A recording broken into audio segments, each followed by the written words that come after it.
Hey, Slay Bays, and welcome to our first video lesson, y'all. Like, I'm super excited. My name is Brittany Raji. I'm the owner of Beauty Impact Accessories, where we are the culture plug. We help women heal by connecting the community to the culture. And I'm super excited because my sister on the other end, y'all, we in 2020 pandemic of the century, of the decade. I don't even know how long it's been since we ever had another pandemic like this. But we are really getting ready to hone in on what is going on right now, and just even to see like where we are with inside ourselves. So I'm super excited about this, and I'm super excited to introduce my sis Tabasha. Tabasha, introduce yourself. Introduce yourself. What's up? My name is Tabasha Belt-Holloman. Government name is Tabasha Holloman, but I carry my maiden name because it is my root. I am a certified life coach, relationship coach, motivational speaker, positive community advocate, healthy sexual reproductive educator, a mom of 3 amazing offsprings. I'm a daughter, a sister, an ex-wife, a survivor. And I say all that because I want to tell you who I am. I don't want somebody else to tell you who I am. Ooh. So that's how I'm going. That's how we coming for the punches because we want people to come out of this a better them. Yeah, girl, you ain't even waste no time. I don't want nobody else to tell you. Dang, like, dang. All right, anyway. So y'all, this I really wanted me and Tabasha to come on here because if you join our sister circles, our monthly sister circles, it's going on 2 years that Beauty Impact Accessories have been holding these sister circles. But Tabasha has been like a repeated co-facilitator, and now she's like a permanent co-facilitator, so I'm super excited. And this is like our first collab product to work on, like we're really helping women overcome these things that are inside of us. So I asked sis, I was like, sis, y'all know, I have an issue with saying I'm sorry, and even to this day I'm still struggling with it, but I'm doing better. And I just want us to go through here, and we're gonna walk through it together, y'all. So nobody here is an expert. We just giving y'all our critiques and what it looks like to come out of a pitiful mindset into a prosperous, like a prosperity mindset. So anyway, sis, go ahead and hit us with those facts. Okay, so like you said, this came about with your healing circle, and just so people understand, Brittany is also like my business mentor because she has some stuff where she could tell me. Y'all heard that spiel where Jill Scott says, if you can tell me what to do, you can tell me what to do. But if you can't, you can't. So she's one of those people that I go to and I can confide in, and I'll be like, listen. And she'd be like, no, you're doing too much. Stop doing this. We're going to do this. So we came up with these programs of healing. So the first one we're going to talk about is I'm Not Sorry, Embracing Your Best You. So like she explained in the beginning, we were at one of the sister circles, and she kept saying, I'm sorry. And I'm sitting over there rocking like Celia on the porch, like, what are you sorry for? And she literally, one time she was like, I don't know, I just felt like I needed to say it right there. And I was like, well, we're going to replace that, and we're going to say, I apologize, and we're going to explain how we're going to apologize and what that looks like. So this is what we're going to talk about today. So we're going to stop saying, or we're going to give you the information to see if you want to stop saying I'm sorry and apologize. Because to me, it's a drastic difference. Now, what's crazy is I did a survey on my Facebook page just to see people's mindset of how they like to be apologized to.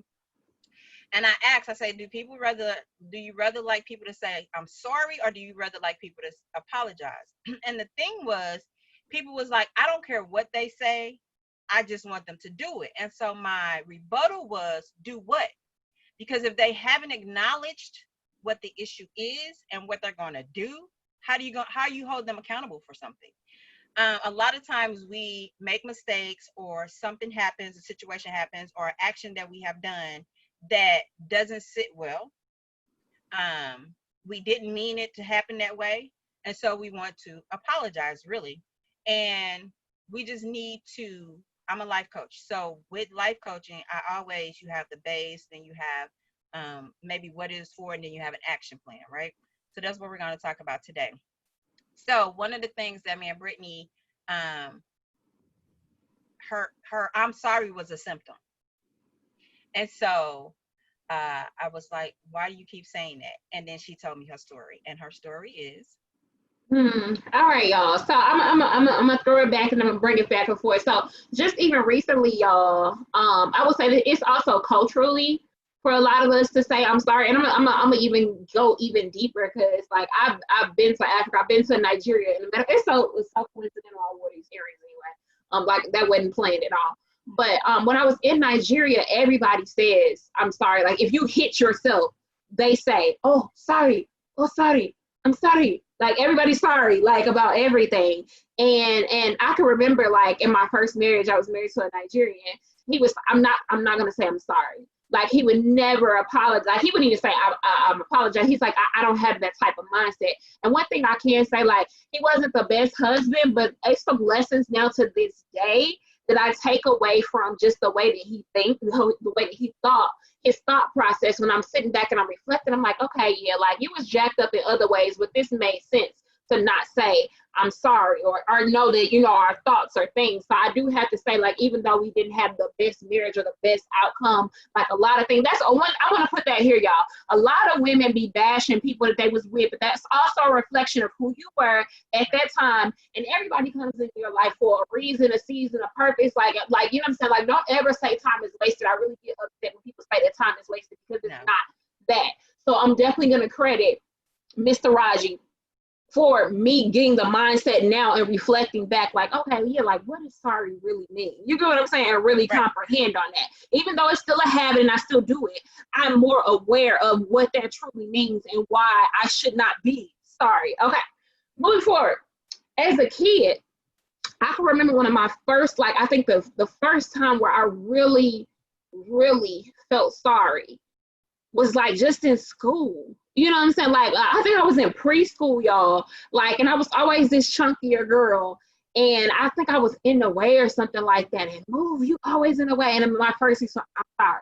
You get what I'm saying? Like that type of thing, because I feel like something was wrong with me and I'm in the, like, you know what I'm saying? This whole thing, like this whole mindset around, oh, like I should be sorry because I did something wrong. You get what I'm saying? And then even moving to a little bit older, with my dad, and y'all, I really just have come to this point of like where I can really pinpoint where these things have started in my life and how like they manifested into my adulthood and a lot of the things that I've been through. So like I remember going on a road trip, and I told you about this, Tabasha. And me, my dad and my stepmom, we always used to go to family reunions every year. And our family reunions went around the corner. We drove to Detroit, y'all. Detroit is a long drive for a 7-year-old, 8-year-old. Like, how old was I? I was older than this, but we went to like Kansas City, Atlanta. We took long road trips, and my dad was a cab driver, so like for him, like road trips is everything. But for a young kid, holding your bladder is very difficult on a road trip that long.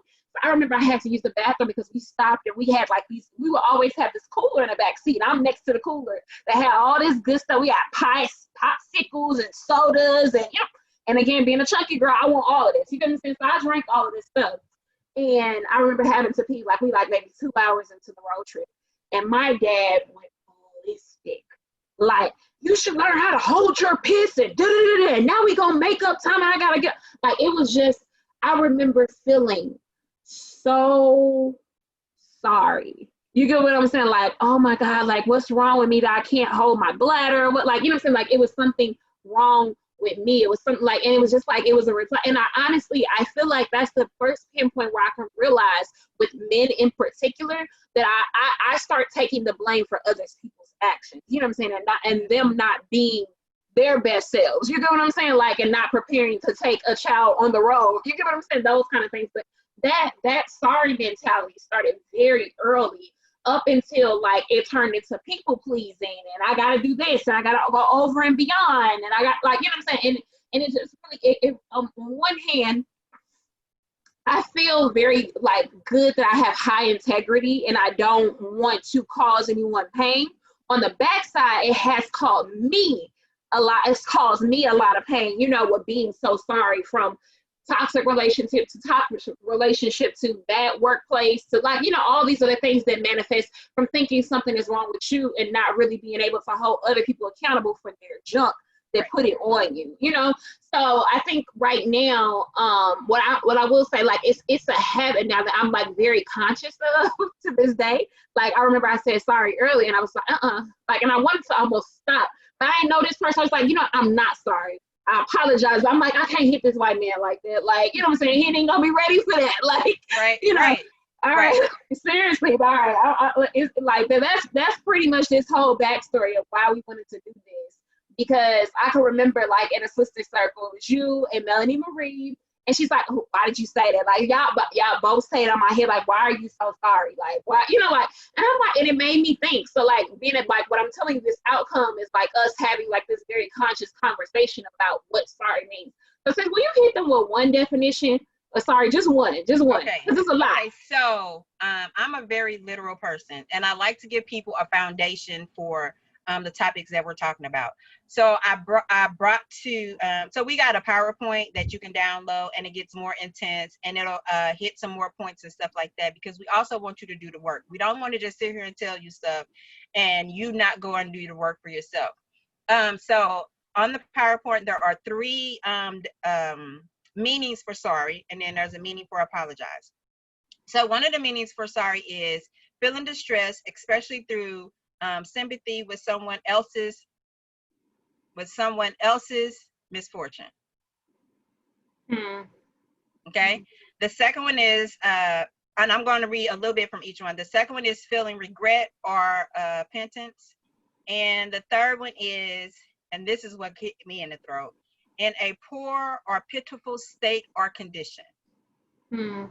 So those are the 3 bases, or the definitions for sorry, according to Google. That's where I got my information from. And I try to get definitions that are easy to understand. It's got similarities. It's got opposite things. It's got some explanations of it when you download it on the PowerPoint.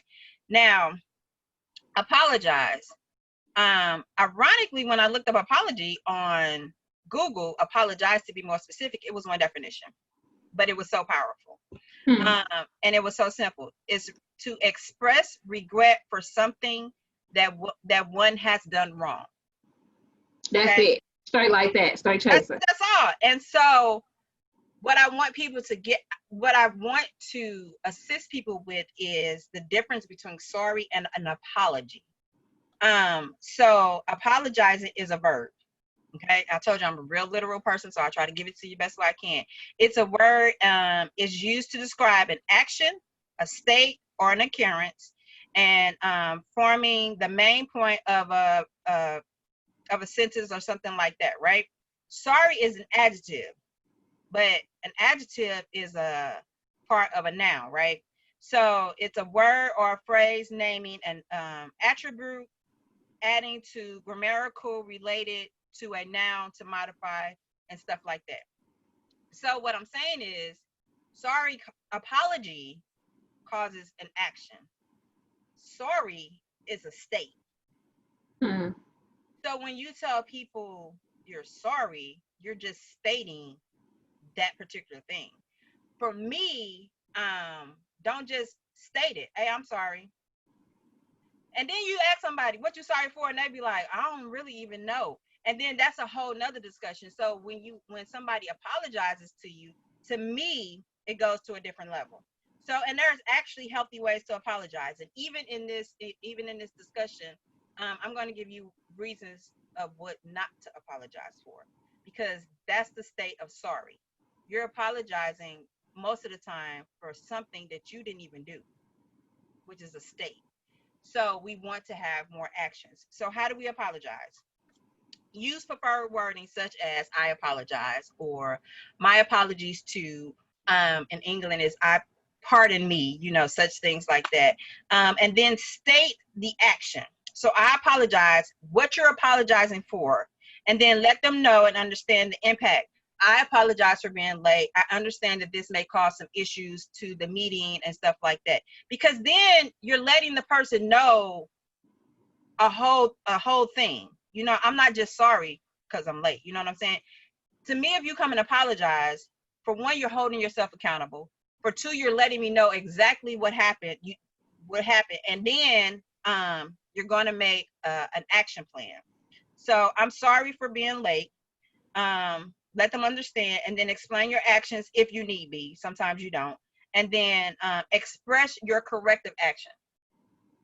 That's the part that gets people, because they want to apologize, but then they don't even know how to correct themselves. And then they really don't want to be held accountable for it. So they're not going to give an action plan. One of the things that I do express is don't apologize if you really don't mean it. Because you know you got some people in your family that's late on purpose all the time. So don't even walk through the door apologizing. Don't walk through the door in a state of sorry. Don't walk through the door apologizing. Don't make promises you can't keep. Be like, if you were late due to traffic, even though you left an ample amount of time, you can't say, I apologize for being late. The traffic was messed up. I won't let it happen again. Don't say that, because you can't promise that, because you never know what's going to happen with traffic. But you've heard people say that, right? So now you're setting yourself up for failure. So there's a way to apologize. You can come in and simply say, I apologize for being late. The traffic was really hectic. I understand that I may have caused some situations or something in the meeting. If I can assist to get us back on schedule, please let me know. And then you can go from there. If there is an action you can take, then take it. But if it's not, you explain to them, look, we live in St. Louis. Our highway is always under construction. You know what I'm saying? So sometimes in your mind, you have to think, maybe I should have looked at the news. Maybe I should listen to some traffic and stuff like that. So it's a way to apologize in a healthy manner, so people feel your sincerity, and you know, because somebody can say you sorry, and they don't even know what happened to you. They don't even realize what they did to you. You know what I'm saying? Like, they know they did something wrong because they done walked in and you got that. And their first reaction is, I'm sorry for what? I don't know what I did, but that done caused that. And that's a way to also have a healthy conversation.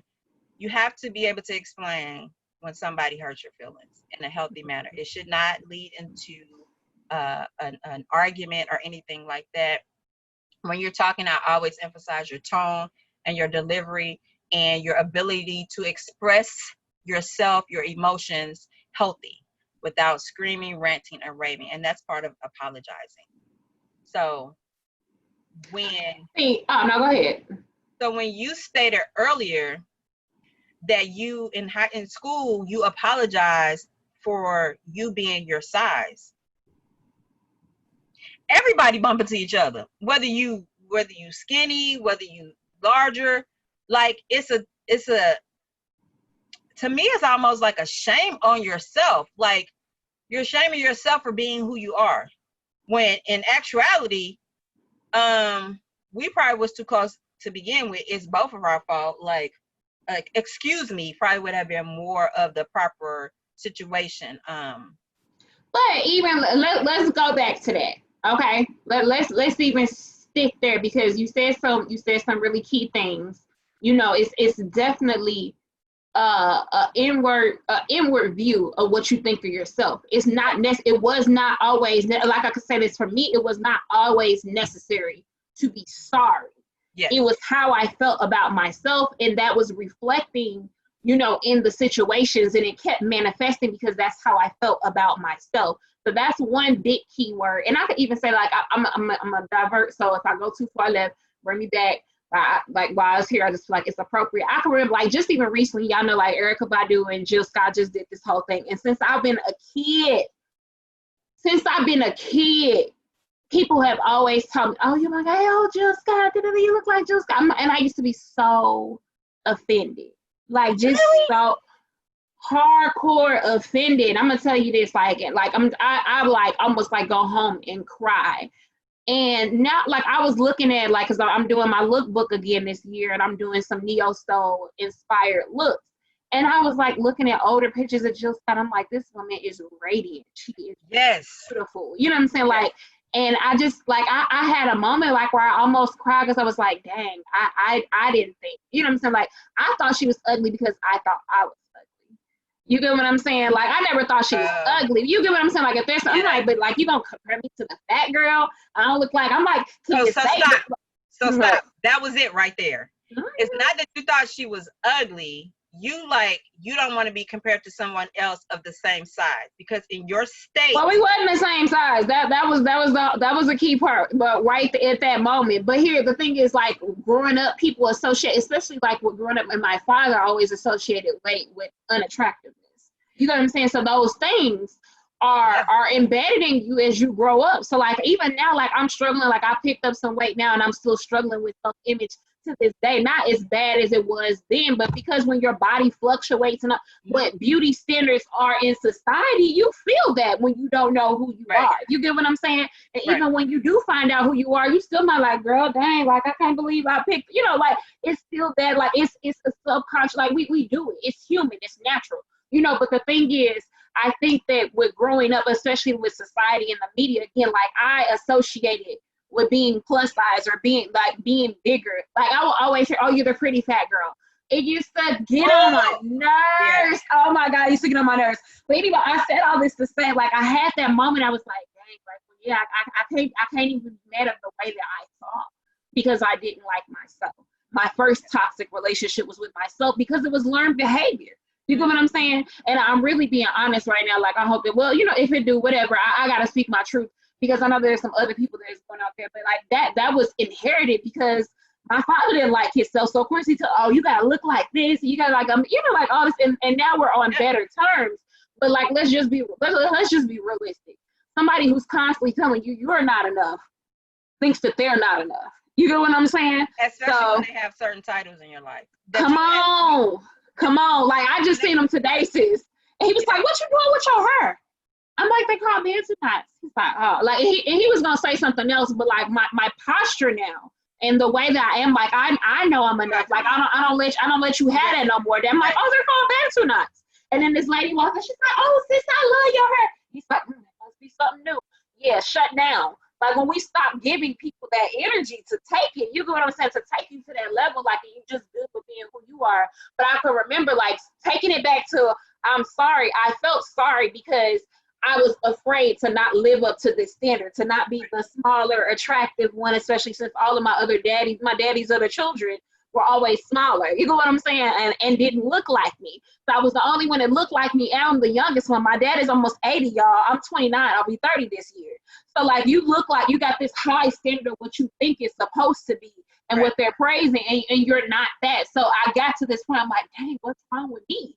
And I developed this sorry mindset. You get what I'm saying? And that's what it is. It was a state. Yeah. I had that issue growing up because I'm dark skinned. And compared to the kids that I grew up around, I was always the darkest one. But they used to always say, oh, you cute to be dark skinned. And I'd be like, why I just can't be cute? Or you cute to wear glasses. Okay. But the people, I'm grateful the people that I grew up around would always cut that out. You cute. That was it. That was enough. But sometimes we put ourselves in a state of sorry because of what somebody else wants to put on us. And one of the things that I say at the end is don't apologize for your reality due to somebody else's perception. Okay. Do that again. What you say? Don't be sorry. Do not be sorry. And do not apologize for you being in your reality because you're not accepting someone else's perception of you. And I tell people all the time, stop putting expectations on other people because you set yourself up for failure because your expectation of somebody else is not their reality. So for instance, like you said, you're the last child of your dad and you're the one that's heavy set. So in his mind, his expectation was for you to look like his other kids. He set himself up for failure. Why would he expect that? You know what I'm saying? Like, and this is one of the reasons why when I talk to people and I listen to what people say and I listen to, a state of sorry is a symptom from something else. It's a reaction from something else. And so I usually ask people, what did you say? Why you say that? Because you said earlier you didn't want to be compared to Jill Scott because you thought she was a larger person. That woman glows. You know what I'm saying? Like, she just glow about her whole energy, because and for real, there are all shapes and sizes of people. Some glow, some take your glow. But we have to learn in this state not to take away from the person's person for where they're at right now. Pour into them where they're at right now, understanding that they may never change from this state, and it's okay. And some you just know, like, they ain't gonna be like that all the time, and it's okay. Like, it's perfectly okay. But yeah, we want to just inform people that sorry is a state, and it's a response sometimes to something that was out of your control. It's definitely, and it's also temporary too if you allow it. A lot of people, I think this is a big thing that with me coming to know, like, and I'm not trying to like go super spiritual on people, but when me coming to know God, like, knowing God and having a relationship with God is a choice. Like, a lot of times we're out here and we're saying like it's a matter of circumstances. Everything is not a matter of circumstances as it is a much of a mindset and of an option of what you choose. You get what I'm saying? Like, right. And that's one thing, like with me doing like the affirmations and, you know what I'm saying, really embracing myself and allowing God to show me who I was through him, you get what I'm saying, and learning to accept myself, because even though God loves me, like, you know what I'm saying, as I am, like, and he doesn't want me to be sorry, I had to know that for myself. So that's another thing too, like with our sister circles and with me constantly, like, you know what I'm saying, mentoring women and having this type of fellowship, it's not a one or the other. They work in tandem with each other. It's not, oh, if it's God's will, it's God's will and your will work in tandem with each other. We gotta stop separating the two. So like, if it's a matter of like, if you can accept it, so yes, God can heal you, yes, God can do all these great things in your life if you allow him. But if you don't believe, like, that's just like, let me even just go back, like, in about, like, God, Jesus could not do any miracles in his hometown. Why? Because people were so used to seeing him and it becomes mundane. People separate, you know what I'm saying, so much. So like, and I don't want to go too far left, but coming into sorry, like, you can take all of those, you can take all of this baggage with you, you can decide to leave it.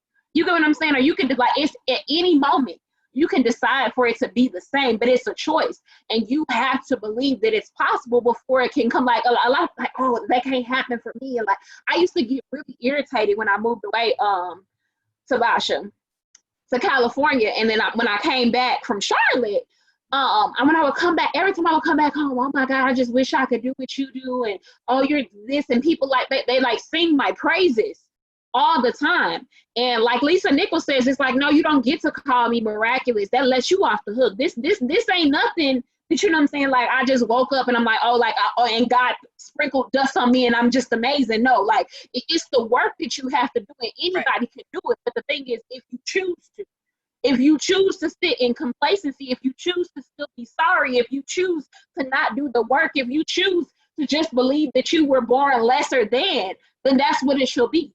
You get what I'm saying? So like, we're coming to this point, like, of me, like, I still have a lot of work to do to get to where I'm never going to be done. I'm never going to be done developing and growing. But one thing is, when I learn something and I have this deep revelation, you get what I'm saying? I'm like, okay, like, I promise you, I've been having a lot of revelations. Like, just, I'm like, oh, okay, God, okay, I ain't gotta go through that no more. Next level, you know what I'm saying? It doesn't mean that life stops. You know what I'm saying? Or you stop feeling apologetic, you know what I'm saying, about some things, or well, having sympathy and empathy for certain situations, but it doesn't mean that you don't have to sit in that sorry mindset. Like, I don't have to take that weight with me anymore. Right.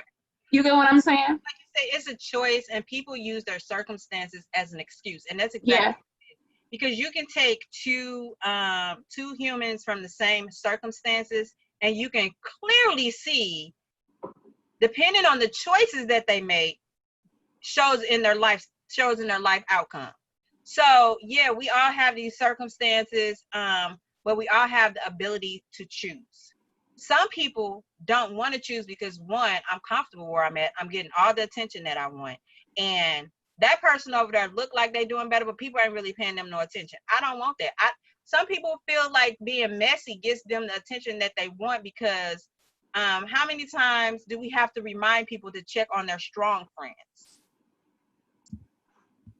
Oh, she don't need that. She can handle it. She handle everything else. That's a lie.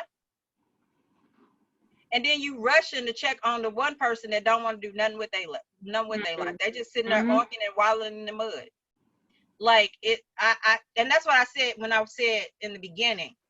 This is a choice whether you want to continue to stay in a sorry state, or you want to be able to apologize for something you have done, or you can stay in a state of being sorry for sometimes some things that was not even in your control, which burns my bridges. And like you said, don't get me wrong, I have to preach this to myself all the time, and I know better. But sometimes I still will, because like you said, I was brought up that way.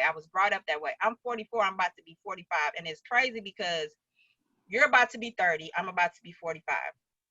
And I remember my friend telling me at 40, you get more confirmations instead of revelations. You get revelations the younger you are. The older you are, you start getting confirmations from what was revealed to you in your early state. Because you'll be sitting there and you'll be like, I remember when that was revealed to me. And then you'll get confirmation. Then you like, oh, baby, you can't tell me nothing. Because that confirmation, powerful. It's powerful. But you have to make a choice to receive it. You know what I'm saying? A lot of people don't want to make the like I said, we want people to do the work. A lot of people don't want to do the work. They want to be able to sit there, hit a button, and somebody tell them what to do. But if they tell them to do too much, then they like, oh, nah, baby, I ain't supposed to do that. I'm good with where I'm at. When you can always be better. You can always be better. As long as you got breath, you can always be better.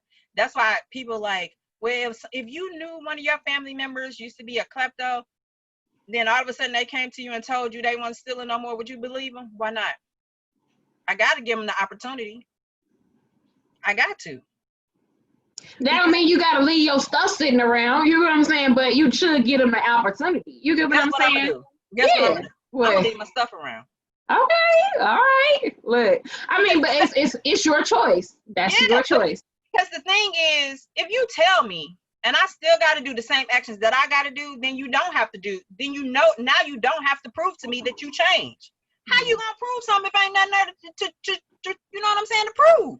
Mm-hmm. Oh yeah, they don't steal no more. Everybody get them person and go put them in the tote. You will never know if they stop stealing. Because guess what you're doing?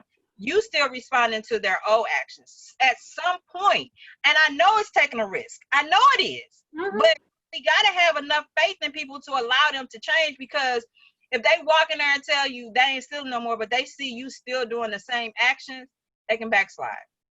All right, so let me be devil's advocate, because I don't want nobody to have this moment where they like, because I feel you on that. You know what I'm saying? I'm playing devil's advocate. I'm gonna give you a prime example of where this is not appropriate. I do believe if somebody says they're changing, they're showing actions, and you give them that opportunity. Absolutely. But here's the thing, women. Like I had posted this the other day. I said I wish women forgive women like just as fast, or you know what I'm saying, as much as they forgive men. Like, because a lot of women will allow men, like, and then you try to throw it on a man. Oh, he just this and he just that, but you allowed it. We allowed it. So here's the thing. I'm gonna give you a prime example for me. Like I said, in my first marriage, my ex-husband had 3 known affairs and a baby. Now that's what I found out about. That's who came and found me. That's who ran and tell that. You know what I'm saying? Now, all the other stuff I don't know. But here's the thing. That first situation, it was I'm sorry. You get what I'm saying? The person who never is sorry was sorry. You get what I'm saying? But here's the thing. Sorry is not a word. You know what I'm saying? Or I apologize is not a word. It's really an action. They show this with their actions. So like, I do agree with you in that sense. Like, give somebody the opportunity. If they say they change, okay. But here's the thing. My mama say this all the time. If somebody show you who they are, believe them. I mean, I know we heard this, you know, believe them. A lot of times, because people are and this is something that I got hung up with a lot, and I stayed in a lot of situations that weren't good for me. People would say things, but then they would do something different. But I am home because I'm a words of affirmation person and a physical touch person. You know what I'm saying? But words of affirmation, like, if you say something to me, your word is bond to me. It's gold to me. You know what I'm saying? But some people, they could just do it. You know what I'm saying? That they could just say whatever. But the thing is, we need to believe people's actions. So I do agree with you. I ain't gonna say if I know, like, you know, I walk out. Huh, but this is the thing. You just said it though. You gotta believe they word until you don't. That's real. Don't get me wrong. Like you say, anybody can take a letter, form a word, form a sentence, get a paragraph, make that stuff sound real good. Yeah. But I want to hear what your action plans is and allow me to see it. Now, like you said, people can say what they want until they can't no more. Like, and this is the crazy thing. Like you said, you want women to forgive women as easy as they forgive men. The crazy part about this is I have seen awesome friendships between women break up for something really simple that then they turn around and allow a man or a man, they ain't even married sometimes, allow a man to do even 3 times worse than what your friend did. Yeah, that I just be. And don't allow space for people to be human. That's the part that really irks me with women. And like, I mean, I love women. I'm not bashing anybody, but I'm just being, I really want us to do the work in healing because we just don't realize how toxic we are. We going around pointing the finger at everybody else so much, but you don't, like, I'm gonna be, I had to humble myself. It's one sis that a couple years ago, when I first started my business, like, we were like, she made, okay, y'all, okay, I'm gonna just flood because it's a paid thing, it ain't a lie. She makes some feminine wash. Like, the feminine wash is everything. It will get your pH balance right. Like, I mean, it's perfect for after the period, okay? All right, I'm gonna give you her information if you want it. It's bomb. So, I probably I probably already use it. Man, oh, it's bomb. So sis had fell off the face of the earth. Like, she was looking at my messages. You know how Facebook Messenger where it showed. I'm like, she looking at my messages. I'm asking, like, look, I sent you money. Like, what's up? And she wasn't responding. And I was just so mad. But at this point, I'm younger too. I'm probably like 24.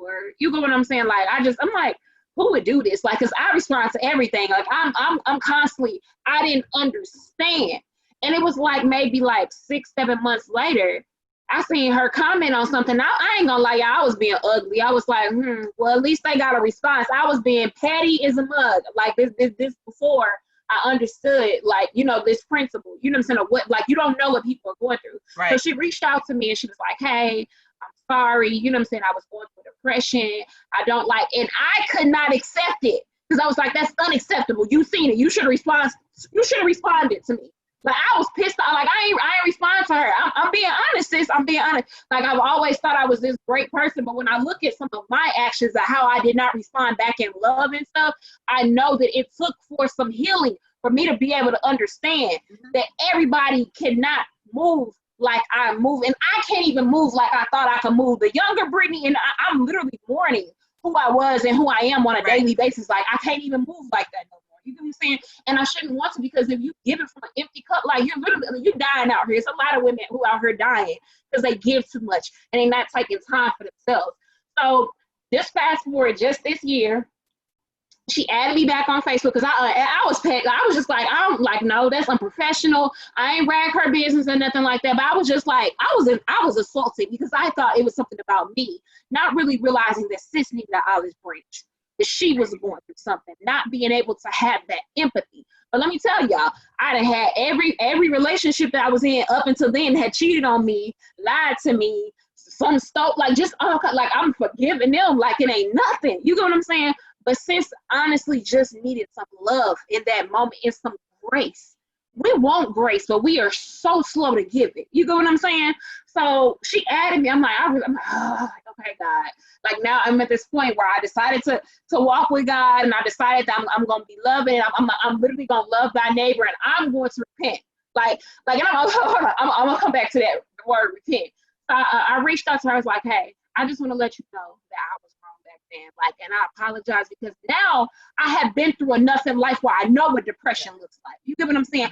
I know what it feels like to be kicked in your stomach over and over again, but you can't, the words won't come up here. You just feel it down here. Right. And some days where I couldn't get up out of bed and being so, like, I literally learned in the course of those 3 years where we didn't talk, 3 or 4 years, however long that we didn't talk, like I was like, dang, I didn't extend grace.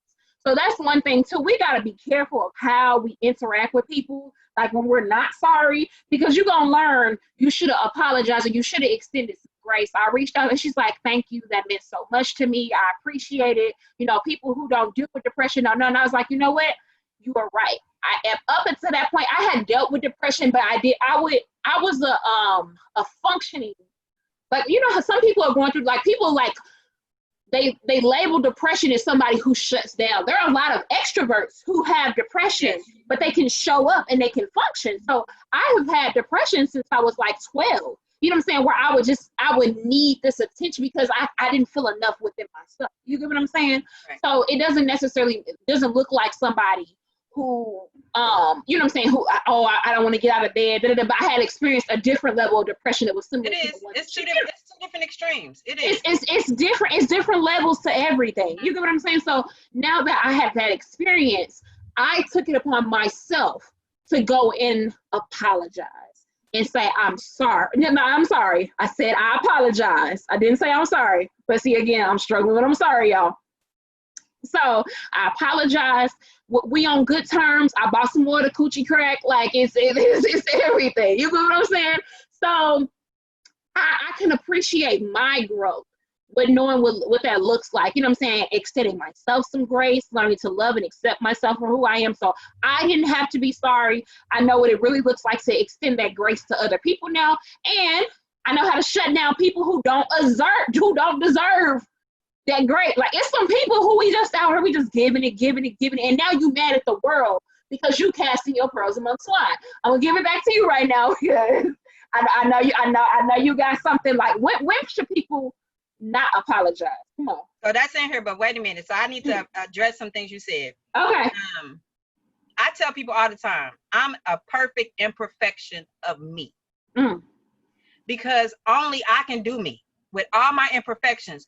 All my imperfections allow me to sit here and talk to you guys right now. If some of the things that I didn't screw up, if I would have never screwed it up, I would have never been able to speak here. You know, I love me some Sarah Jakes Roberts, right? And so I got to see her when she came to St. Louis, and what she said to me, once again, knocked me off my feet. And she said, if I wouldn't have been pregnant as a teenager, I wouldn't be standing before you now. Okay. So what we have to realize, first and foremost, we, the individual, have to realize that we are human. We are going to make mistakes. I made a comment the other day, like, y'all tripping. Y'all want people to be committed to you that ain't even committed to themselves. So y'all asking of them more than they are being to themselves. And you know me, I always preach now, because I've learned, give from your overflow. Because we as women get to the point where we give, and then we're empty. And then the giving that we are giving is not of love. It then becomes like animosity.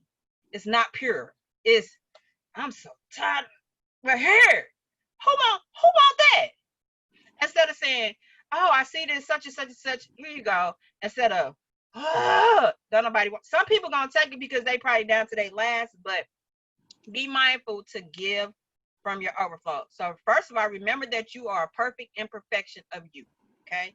Nobody can do that. And then you want to give from your overflow. But also, we have to allow people to make mistakes.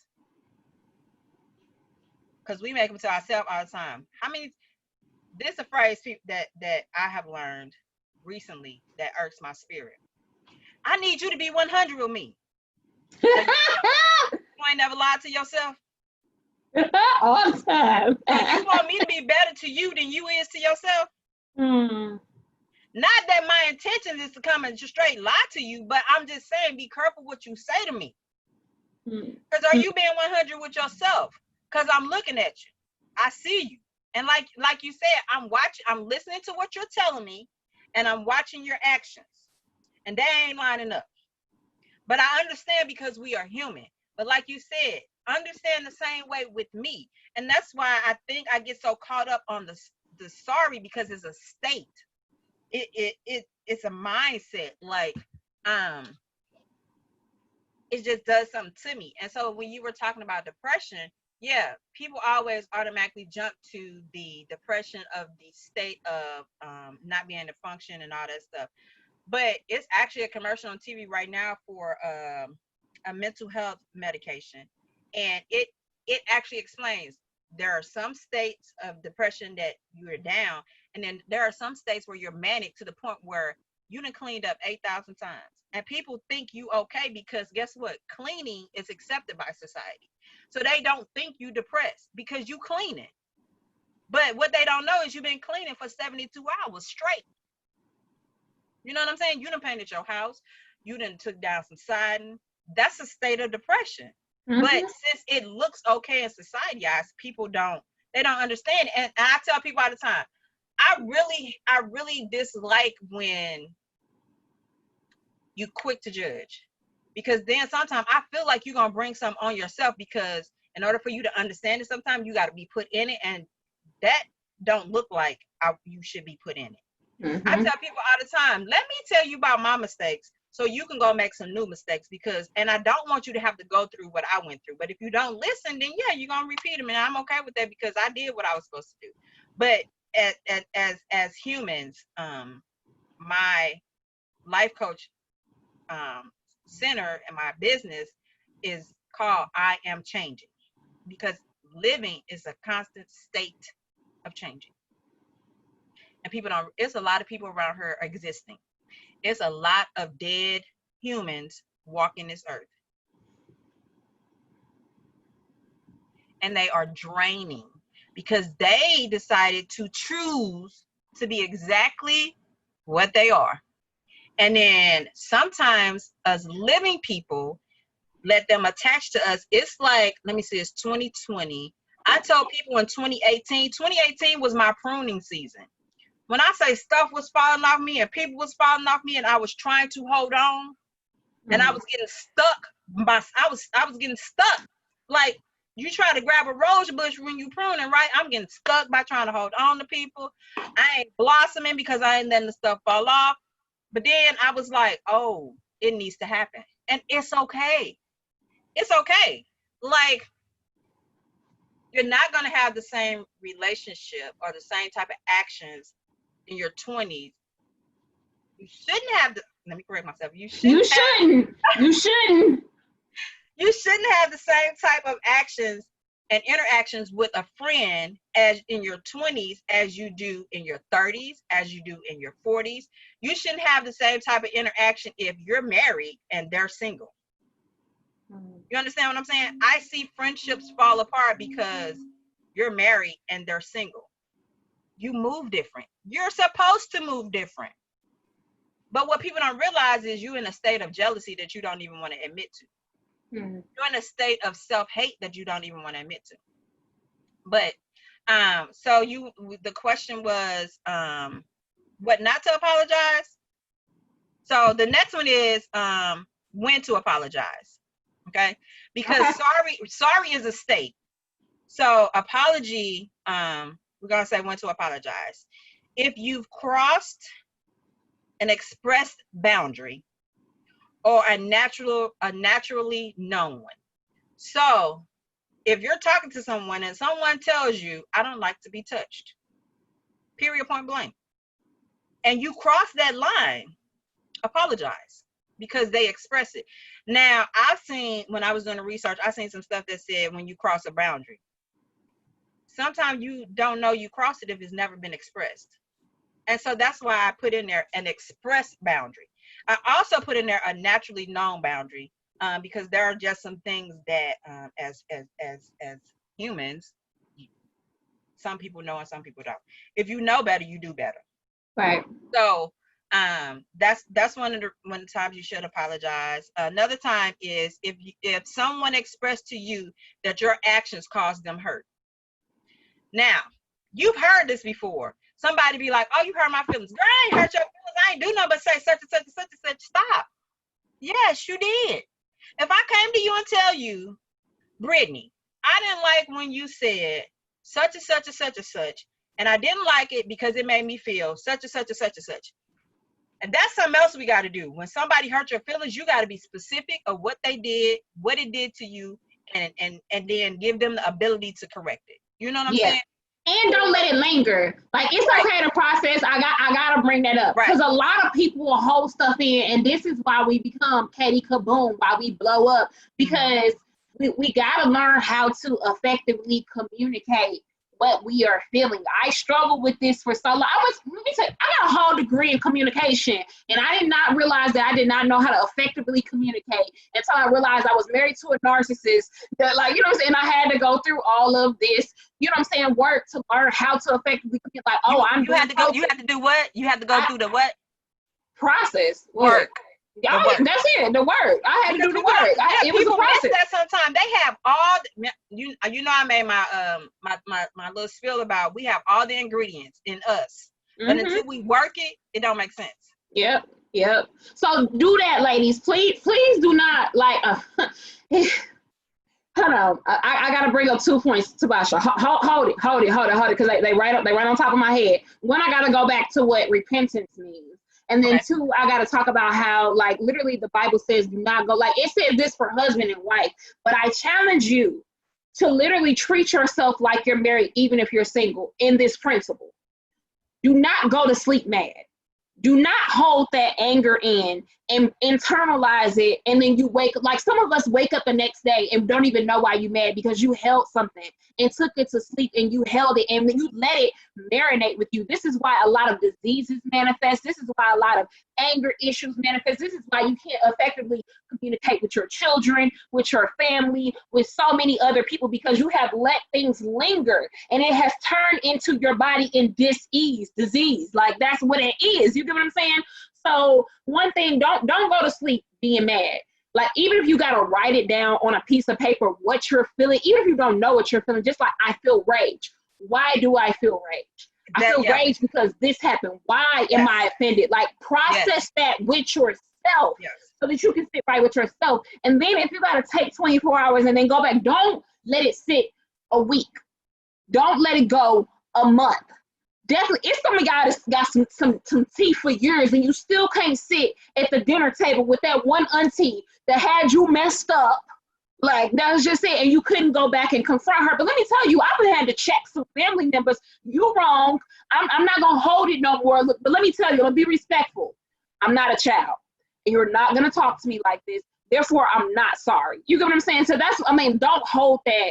And then, because it will manifest. I do believe, like, if y'all look at Louise, like, look up Louise Hay, she has all of these different definitions of what diseases and, like, things that are, like, wrong with us, what they stem from. And one thing, I'm gonna just put myself on the line. She said that weight is a physical manifestation of fear. And I'm gonna hit y'all with that. I have been in fear since I was a child. You get what I'm saying? And it'll progress into different levels of fear, of acceptance, of this and that. You know what I'm saying? I was the only child with my mom until I was 9. My siblings are in their 60s, so I never really knew them. Matter of fact, I met my sister for the first time when I was 18 on the casino. After, like, having phone conversations, you know what I'm saying? Like, oh yeah, we're gonna meet. So again, here goes this thing of being sorry, like, I'm not enough. My older sister doesn't want to meet me. You get what I'm saying? And carrying this weight that really had nothing to do with me. It had to do with other people not healing and dealing with their junk. And like, people will project these things on you, and we end up carrying this metaphysical weight that will manifest into physical weight. Like, I honestly, I believe that. I've seen it, because the thing is, when people start to lose weight, they realize that they were holding stuff that really didn't matter. You get what I'm saying? It was never really the weight. It was never really the food. It was this. You're not thinking you were not enough at this one, or being fearful of something. It's totally something else. I highly suggest you look at Louise Hay for what her physical manifestations of diseases are. So, and then the other thing I want to talk about is repentance. And when, like, the word, like, y'all, like, the word repentance, I used to hate when people used to say it. I'm like, what does repentance even mean? And so, like, I had this season, y'all, like, and again, like, we live in a Christian society, so we think, you know what I'm saying, because it's everybody call themselves a Christian. It really ain't, like, I mean, again, you gotta do the work to be a Christian. You don't just wake up and you're a Christian. I'm gonna say this, like, and I mean this in the boldest and bluntest way, like, you literally have to choose to be for Jesus. Like, you have to choose Jesus. That's it. You know what I'm saying? But when I really learned what repent meant, or what rebuke meant, repent literally is apologizing. except for we're apologizing to God. You get what I'm saying? Like, it's literally like, hey, like, oh, I messed this up. Okay, so repentance is apologizing with action, though. It means like, oh, I noticed this, but now I'm going to change. So I challenge people, like, you need to repent to yourself. You need to apologize to yourself. You need to like literally like change some actions within yourself. So like really like when we look at the significance of words and how we just use stuff in vain, and it starts to lose its power within us because we don't really know the significant meaning of it. So I highly call for people to look at that. Like what is the repentance in your life look like? For me, my word for 2019, sis, was reconciliation. And in my head, I'm like, what is like in reconciliation? I needed reconciliation with myself. I thought it was gonna be with that, other marriage or what. I'm like, God, like this is just all jacked up.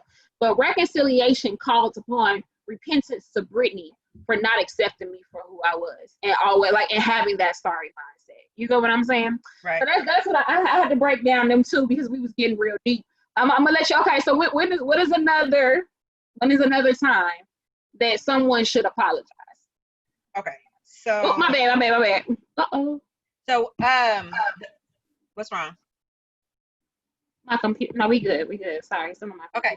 So first of all, I want to hit on the part where you talked about making sure that you get the apologies or the reasoning out before you make yourself sick. And I tell people all the time, stress kills you, literally. And how does it do that? Stress literally kills your white blood cells, okay? And the reason that all that stuff is then able to manifest is because your white blood cells fight off the infections and the bacteria in your body. So if you are stressing, you yourself are literally killing your own self because you're killing off your white blood cells. Now, what usually happens is the opposite of your natural state, okay? So you mad, you're not going to talk about it. You stressing. Now your body is starting to like almost like turn on itself because it's trying to fix itself because it's not in its normal state. So some people will gain weight from being upset. Some people will then lose. I'm the type of person, if I get to a unnatural state of stress, I will lose weight like a crackhead. And I'll catch myself like, oh, baby, you get too thin. But I also learned that you not going to the person and saying, hey, this has happened, then you allowing that person to have a negative space in you. And some people may not even know that they caused that. And I'm going to tell y'all something at the end about what I just said. So let me get back to my notes. So, and then another reason that when to apologize is if it was a misunderstanding. Okay. And we're human, like we said, we're human, and that's always a possibility of a misunderstanding. Now we're gonna get to the fun part. What not to apologize for. You ready? Come on, girl. Come on. You ready? Okay. The first one I have is living your best life. Don't apologize for it. Why not, Tabasha? Because everybody ain't gonna understand it, and you gonna want to apologize because you're gonna make some people feel uncomfortable. But you living your best life, don't apologize for it. Don't apologize for being different because he created all of us uniquely on purpose the way we are. Like I said, I tell people I'm a perfect imperfection of myself, so I'm not going to apologize unless I have done what I stated before when I need to apologize. Don't apologize for living your reality and not somebody else's perception. Okay. Don't apologize for self-care because sometimes it looks selfish because you have given for so long that now your self-care to better yourself looks selfish, but don't apologize for it because in reality, you making yourself a better person that's probably going to help the next person even more. Don't apologize for that. Don't apologize for saying no with no explanation. Boom. Yeah. You want to go out? No. You don't have to have no explanation. Don't apologize for saying yes. If you want to do something that looks strange to everybody else, go do it. Don't apologize. Don't apologize for your feelings if it is your true state of feelings. That's because it. We have people who suppress their feelings because they don't want to hurt somebody else's feelings. So what you telling me is you gonna shut your feelings down so they won't have a feeling? Baby, no, don't do it, and don't apologize for it. Don't apologize for having wants, needs, and desires. We human. That's the way that comes. Now, if they don't have the ability to give that, then becomes upon you to figure out how your response to that is going to be. If they can't fulfill your wants, your needs, or your desires, then it's in your hand to figure out how that relationship is going to correspond. Okay? Don't apologize for being happy, sad, or upset, because once again, those are emotions and feelings that we need as a human to function. Allow people to be happy. Allow people to be upset when you've seen something that's done to them that's going to cause them upset, even if you don't even freaking understand it. I don't know why they mad, but they mad. I'm gonna let them have it. You know what I'm saying? I tell people all the time, they be like, such and such. Hey, that's where they at right now. Let them have it. Like, but don't do it in an unhealthy state. You know what I'm saying? Like we said earlier, come back. And don't apologizing for choosing what works for you. Now, there are other stuff that you don't need to apologize for, but you can add to the list. If you have purchased this and you got some really cool stuff that you feel like you don't need to apologize for, hit us up. I'll add it to the list. But the main point is, like I said at first, don't apologize for living your best you. Mm. Even because they're going to come with mistakes and all that stuff. You living. And I want you guys to understand, I said living your best you, not just existing, not being the walking dead. Living your best you. So, like I said, I'm a life coach, so we always have action plans. So in apologizing, you need to recognize, admit, and then correct. Recognize, whether you recognize it yourself or you recognize it because they came and told you. Like earlier, it said apologize if someone come to you and be like, hey, you did this. Recognize it. Be like, oh, yeah, I did do that. And then admit, oh, I did do that. And then correct it. Now, this word becomes sticky. When you're telling somebody your situation or your feelings or how they cross that boundary, or you're expressing your feelings, sometimes you do need to tell a person how to correct it because they don't know how to correct it. Because the reason that they hurt your feelings is because that toxic action that they cause to hurt your feeling is normal to them. So they don't know how to correct it. Yeah. You know what I'm saying? So I don't like to be yelled at during an argument. But the crazy thing is that my family is very loud and vocal.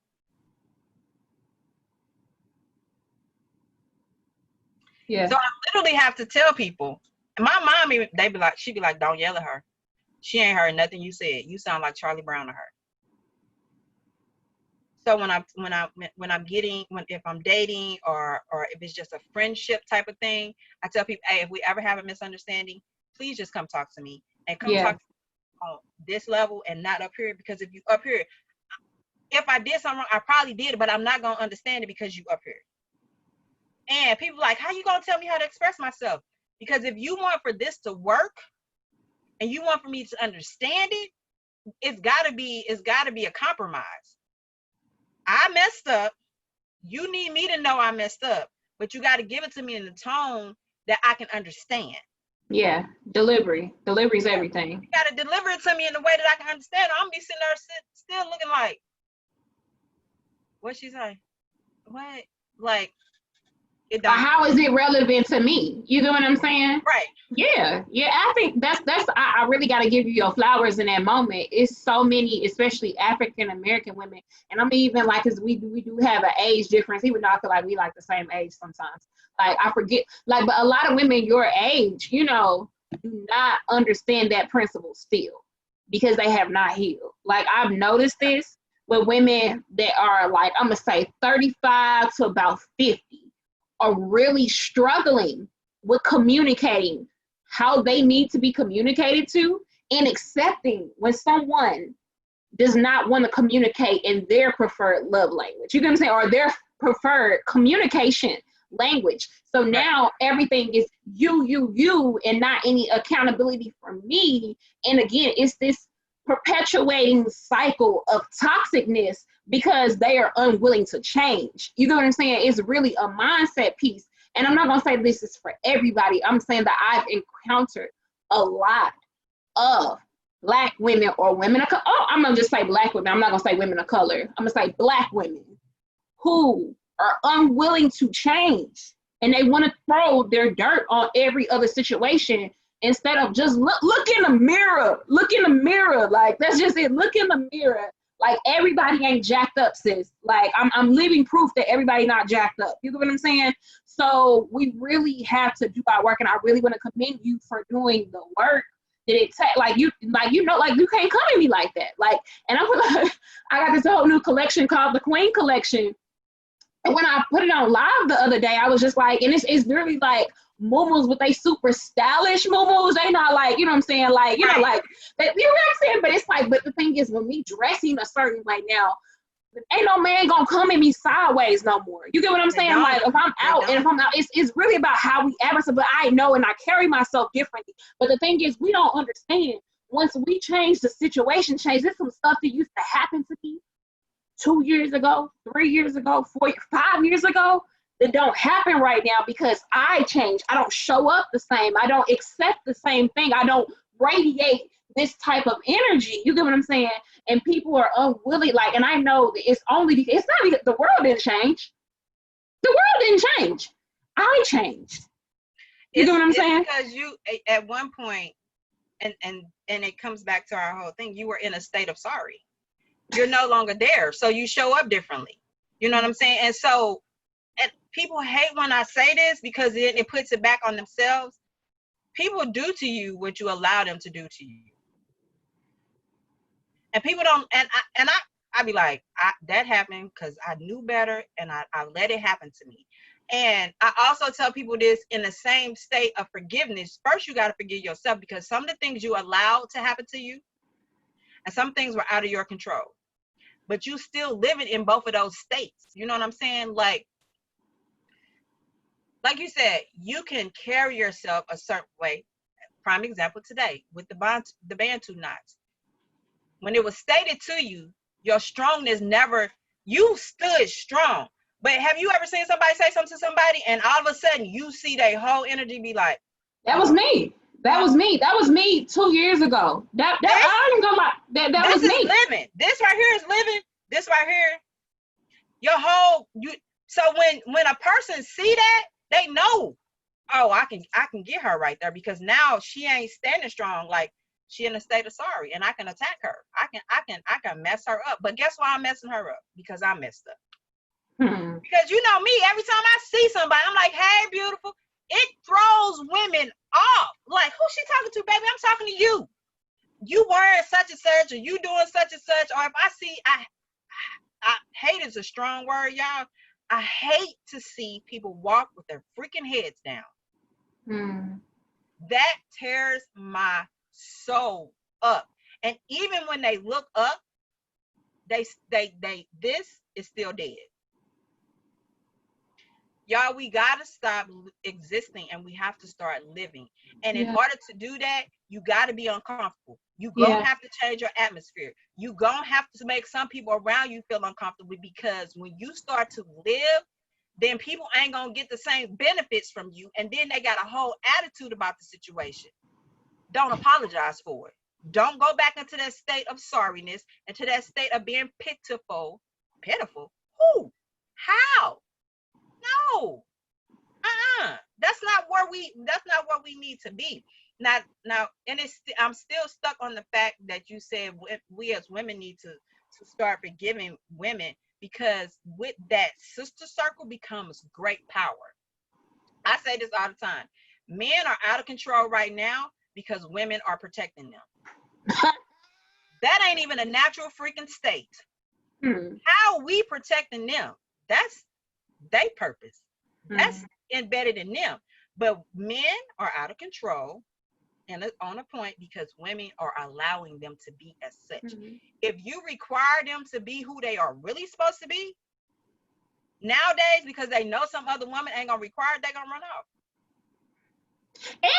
And like I love what you said, like it's totally us in our reflection of ourselves. You get what I'm saying? Because I know a lot of women, and I've been this woman, so I'm not judging. I've literally been this woman. You get what I'm saying? Where I felt like I couldn't do no better, so I'm just gonna accept what you're doing. Like I stay in very toxic situations, and I'm just like, well, at least I got this. That word, like we can't keep thinking about the least when we were created for so much more. We have an abundance. Like I say this all the time, like abundance is our birthright. So we got to stop thinking small. We got to stop putting limits and caps on God and what he can do. And, oh, your situation, and I got kids, and I got this, and I got that. Like, you got to stop that. Like, at least is the worst thing that you could ever do to yourself. You counting yourself out when you think, at least I still got a job. At least I still got a man. At least I still got at least you're not giving yourself room to accept more. You're closed. You know what I'm saying? The wording is the same way. At least it's the same way with sorry and apologizing. Be grateful for where you are. Be humble for it. But understand it's greater out there for you. And something else that burns my britches is when, and I'm not trying to bash women, but I just want us to be better. Wanting a woman to accept the same toxic behaviors that you accepted. What? Well, since you know, man just gonna do it. That's just what men do. Oh, oh, girl, like no, just be quiet. You get paid every 2 weeks. So just I'm finna hit some people with this, because I think that we try to put the effects of slavery upon like how white people treat us, but we have so much horizontal oppression that we don't even realize it. We still think like slaves a lot, and leaving that slavery mindset is not like, you don't just accept what's put in front of you. You don't gotta eat pig feet no more, sis. Like, that's just it. I'm not talking about nobody who like, this is not like a literal sense of what you want to eat, but we're so stuck.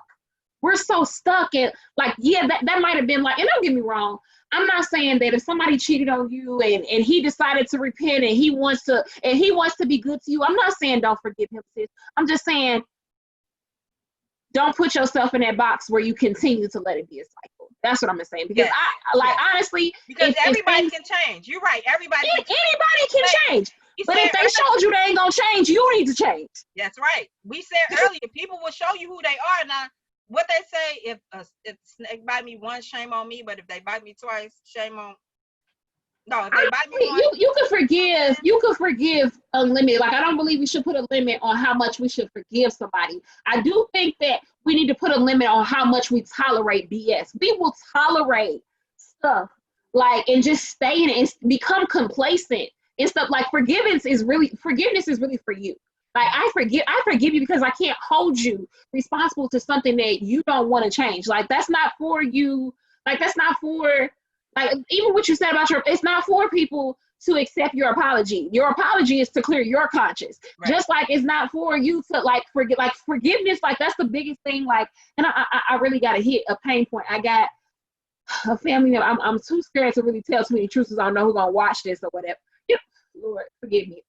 Forgive me, y'all, if y'all see this and you watching it. What I love you. What he forgiving you for? He forgiving you for your truth.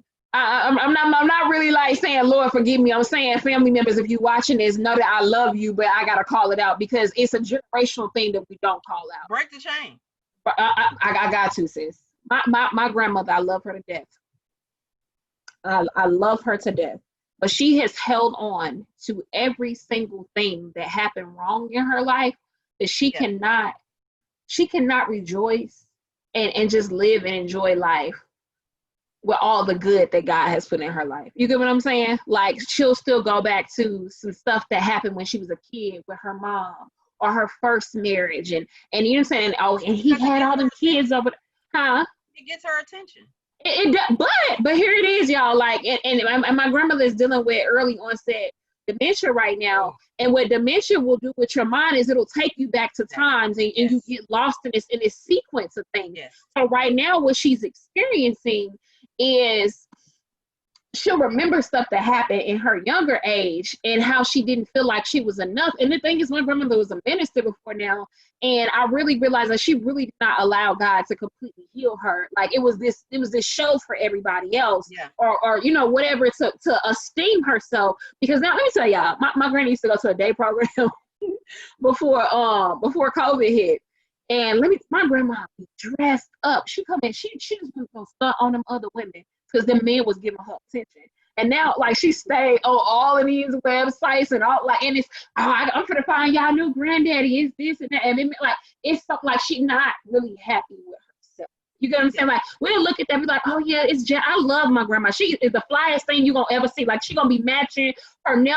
My granny pissed off right now because she can't go get her eyebrows done, and she get ready to be 80. No, she's turned 79 last week, y'all. Last week. So bringing this to perspective, y'all, like, if you don't love yourself, if you don't accept yourself, and you really don't deal with the dirt, it's going to continue to perpetuate. And not only that, she has so many other pre-existing health conditions. She's had heart attacks. She's had just a stroke earlier this year. You know what I'm saying? Stuff just continues to happen. And she can't heal because she hasn't healed in here. Right. And that is the biggest truth. And a lot of doctors are not going to want to hear that. A lot of people who suffer from all these other, they don't want to believe that, but there's something else that you're holding on to, and your body cannot heal because you're constantly in a state of dis-ease. You know, you have not let go of things that, you know what I'm saying, like that you were supposed to get into God a long time ago. You were supposed to reconcile, you know, like that within yourself. But some people have been living in that state for so long that what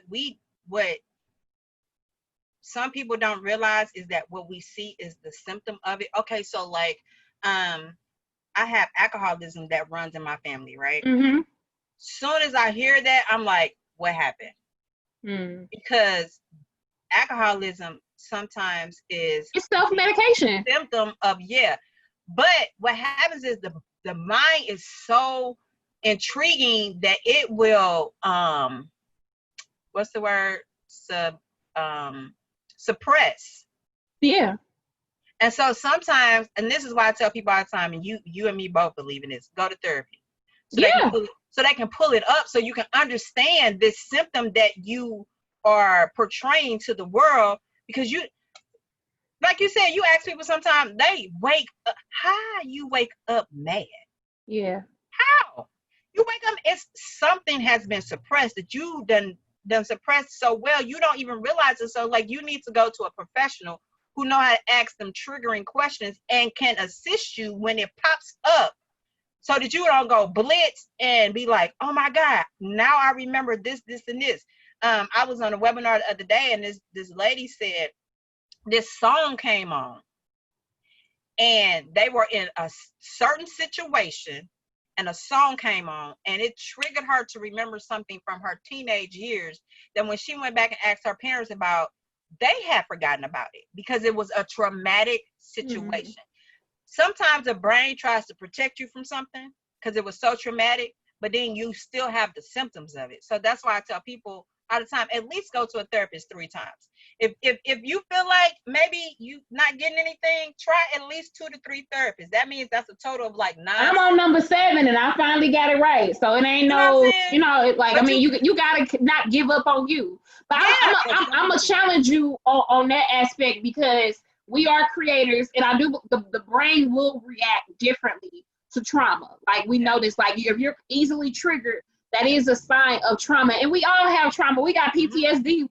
We're literally, our ancestors went through a lot, and we can't, you know what I'm saying? Like, we can't deny that there is something there, and we go through traumatic things on a daily basis. But here's the thing too. I don't believe that the mind suppresses. I believe that we suppress it, because we don't have a culture where it's okay to not be okay, especially as Black people. You got to pull it together for your kids. You got to pull it together to go to work. You got to pull it together. You have to constantly pull it together. And the world is telling you it's not okay to come unravel. Because I'll tell you this, we know when something's not right within us. We don't know what to do with it. That's the thing.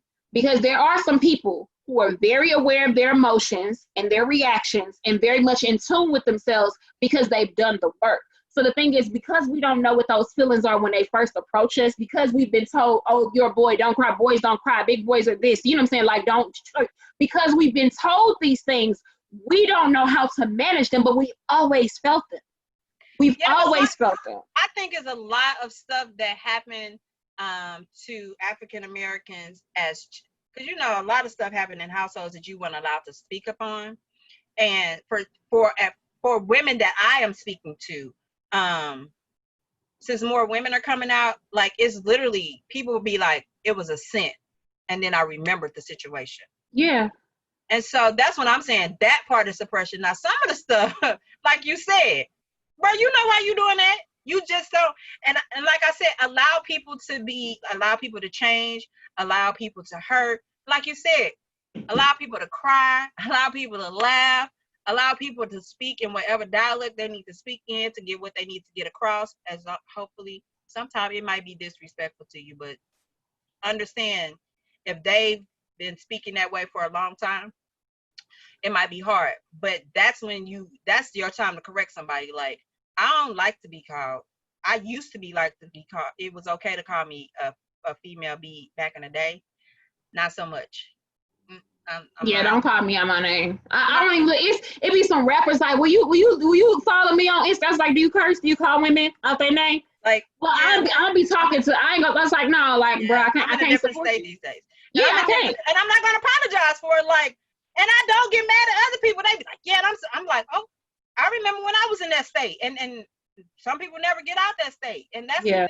Like, you gotta accept people right now, because women have the ability to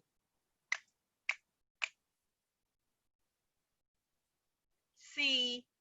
What did I tell people always not to fall in love with? Start with a P. My mind just went totally blank. It's not purpose. You be telling women don't potential. So women have a natural ability to see potential. It's something in us that we need in us in order to be the women that we are. But what happens is you have to realize that if the person don't see it in themselves, you can see it all day long.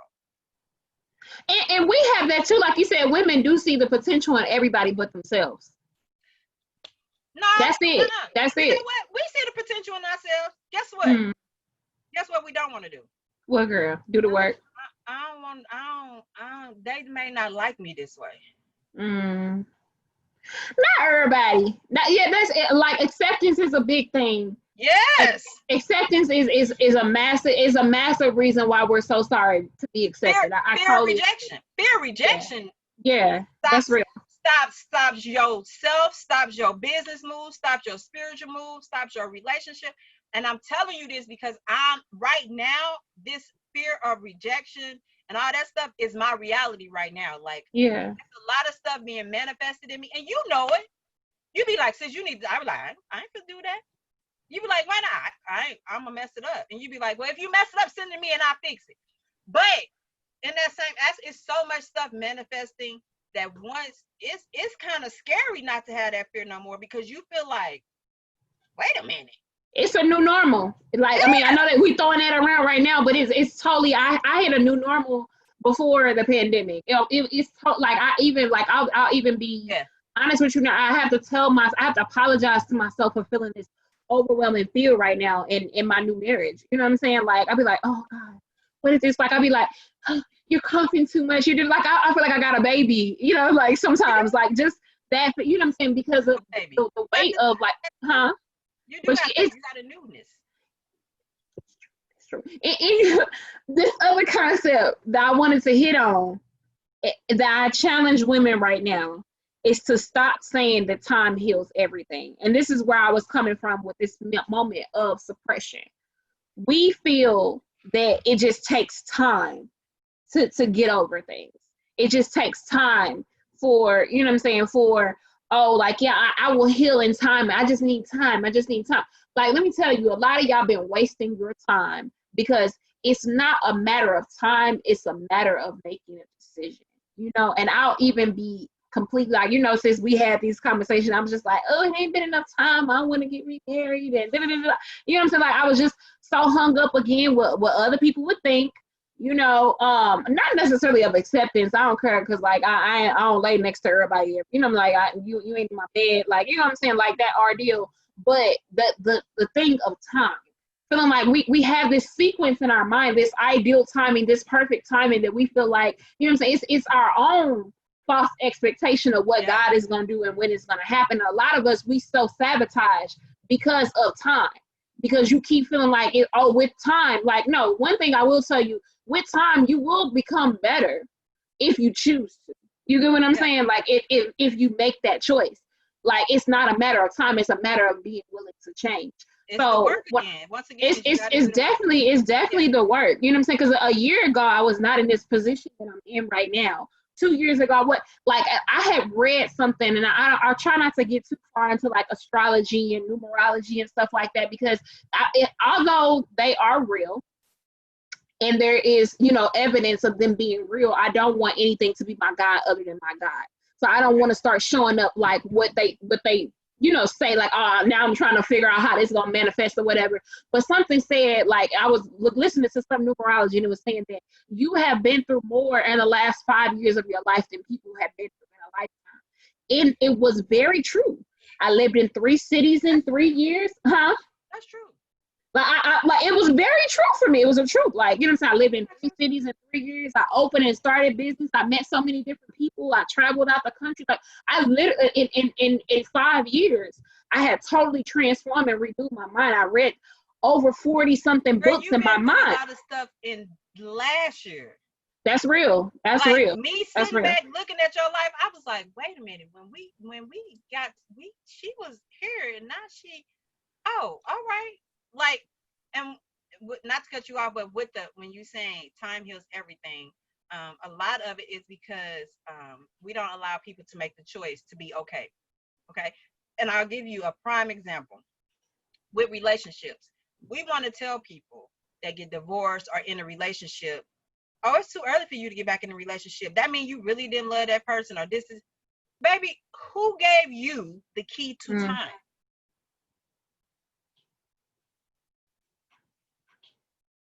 Okay. What people don't realize is that for most women, when they say I'm done with the relationship, they was probably done with the relationship way before that. So for them to stop the relationship in maybe May and start dating somebody in August, is their time is fine. You stuck on that, not them, and give them the opening to be, it's okay. Well, you know, their wife or their husband just passed away and now they out here dating. Baby, listen to me.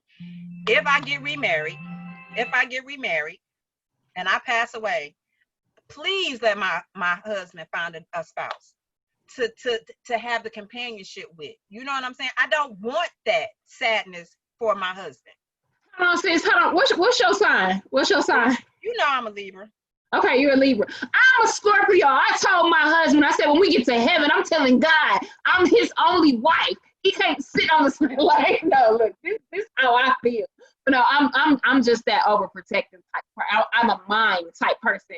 So, but anyway, but no, I do agree. We should allow people. How you gonna tell God that you're not gonna obey the vows that you relate to? Girl, shut up. We ain't talking about that. I'm trying to tell people about my heathenness. Like, no, I feel it's mine. It's mine. You can't know. Nobody can have. That's mine. I'm just playing. No, but we do gotta give people like what we don't know who created us, boss, and what we think is law. You know what I'm saying? Like, no, like life. In somebody else's life, though. That's real. Like, let me have my sense of time. Yeah. That's another thing too. What tying that back into sorry, I became so sorry because I started believing other people's laws. That don't necessarily mean it was law, but like I took what they said is that it was law, that it was truth, that there was no, like, literally I allowed some people to play God in my life. You know what I'm saying? And people who were very close to me and I still love very much this day, but you're not my God and you don't make laws for me. You know what I'm saying? So, and I have to constantly check that on the day, and it be with, like, it's family that I love, but like, I'm working on something big for the end of this year, and I told it to somebody that's really close to me, that's a family member, and was just like, oh, here you go again. But the thing is, like, but when it's done, But when it's done, people are always in amazement that I was able to pull it off. But we got to be careful, because you'll end up being sorry for being a person that's innovative and being able to do things that God put inside of you. And because other people can't see it, you end up being sorry, because what's wrong with me that I think like this? What's wrong? Like, you know what I'm saying?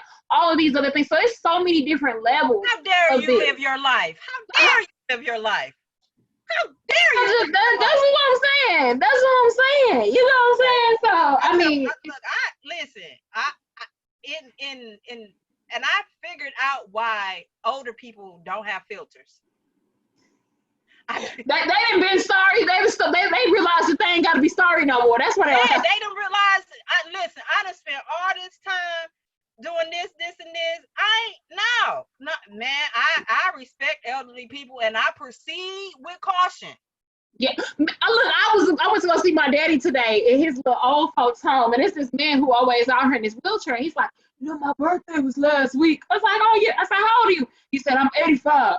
I don't take ish from nobody. That was his next thing. I don't take ish from nobody. Here go my daddy. He was co-signing. You sure right? You put them in their place. They both in these wheelchairs out here. Like, look, like he gassing him up. But like, I feel like, because a lot of us have lived our lives with so much caution. You know what I mean? With so much like, oh, it has to be accepted, or oh, this is law, and so much fear, and so much like, it's something about like, they get to this, and he's like, you know, he told me, he's like, I'm trying to live to be 112. That's what he said. So for 85 to 112, he is deciding for however long that God has given him, he's going to live unapologetically. You know what I'm saying? Well, I'm gonna say unsorry. That's what I'm gonna say. You know what I'm saying? This is just what it is. This is just what it is.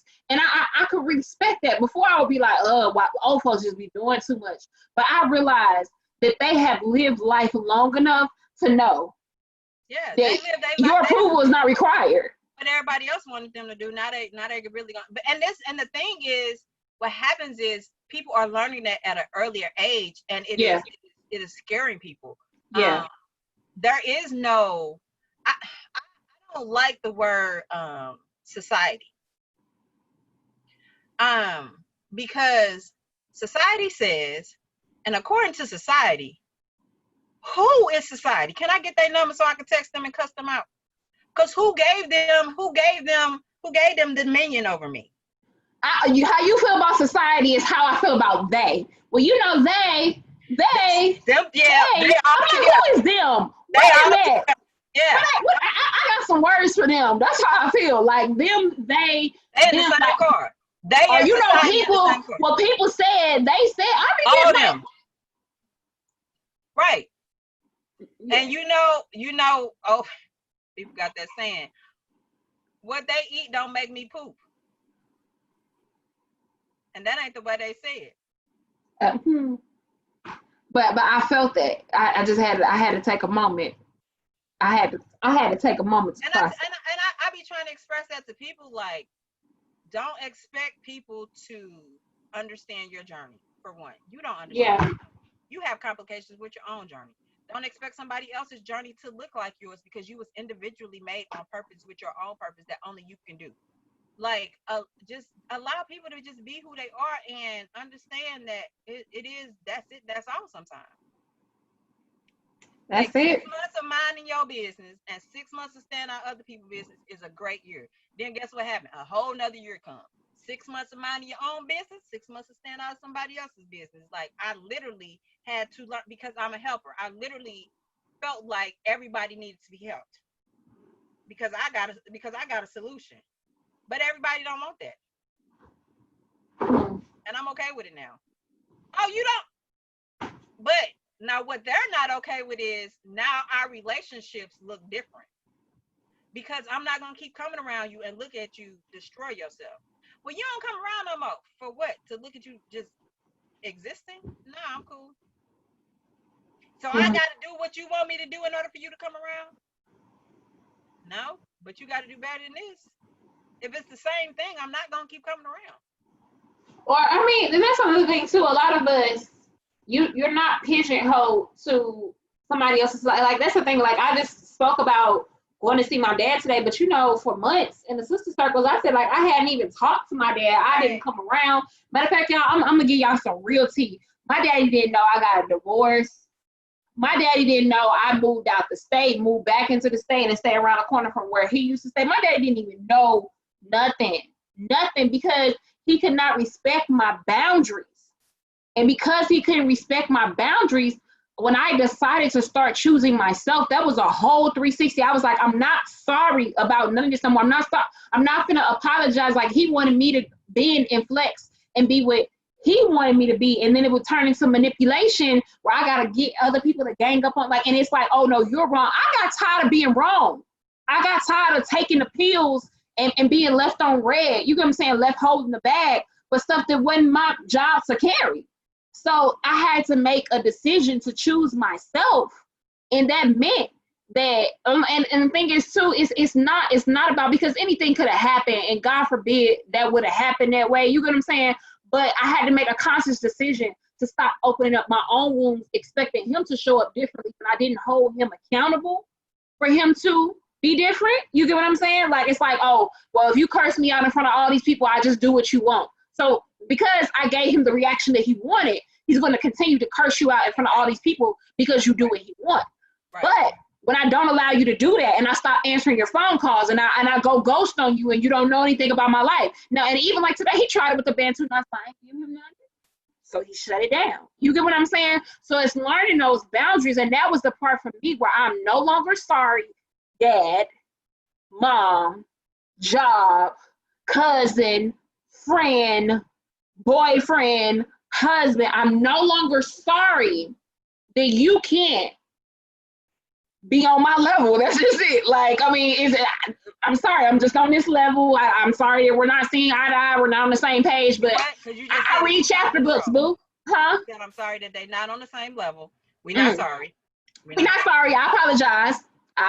Again, you can't apologize for that, because that's they state. Like, that's the thing. Like, we want to apologize because they not, and we are. Like, I'm not gonna apologize for who I am. I'm working on it. I'm working, but my the mindset is there now. That's the thing. Yeah. And sometimes, and the thing too, we don't give ourselves enough grace sometimes. Like, I definitely, and I'm working on that, and now you holding me accountable to that piece of that one. But it's here, the mindset has shifted. But sometimes, even though your mind has shifted, the actions take some time to come out. And I want to share that with other sisters, and that's the reason why I wanted to do this, because even though I'm no longer that person that goes, I mean, I still have moments where I say I'm sorry. You know what I'm saying? I still have to catch myself.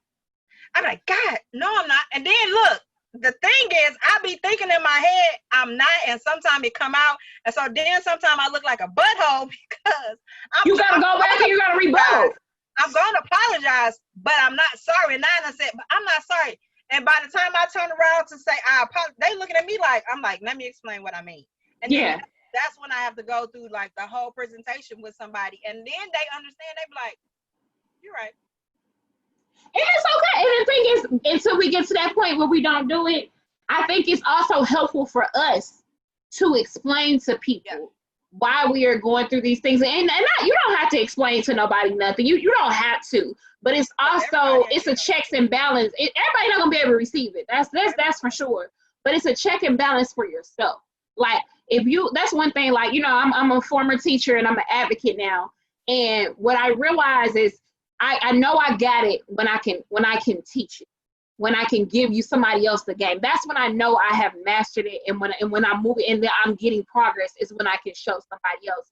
So I've always made it a thing in my life to try to do that too. You know what I'm saying? Where I'm literally like, okay, look, I'm gonna be the village, and I'm gonna continue to spread the seeds everywhere, because then I know, like, when my harvest come back, I can see it's not 10-fold, it's 100-fold. You know what I'm saying? Because I have learned and I spread it back out there, and everything, and you will start to get it back. You will start to get it back. You will start to get that same energy. You will start to get that same, you know what I'm saying, level of like, okay, I'm not sorry. You know what's gonna be crazy, sis? Because you're not there yet.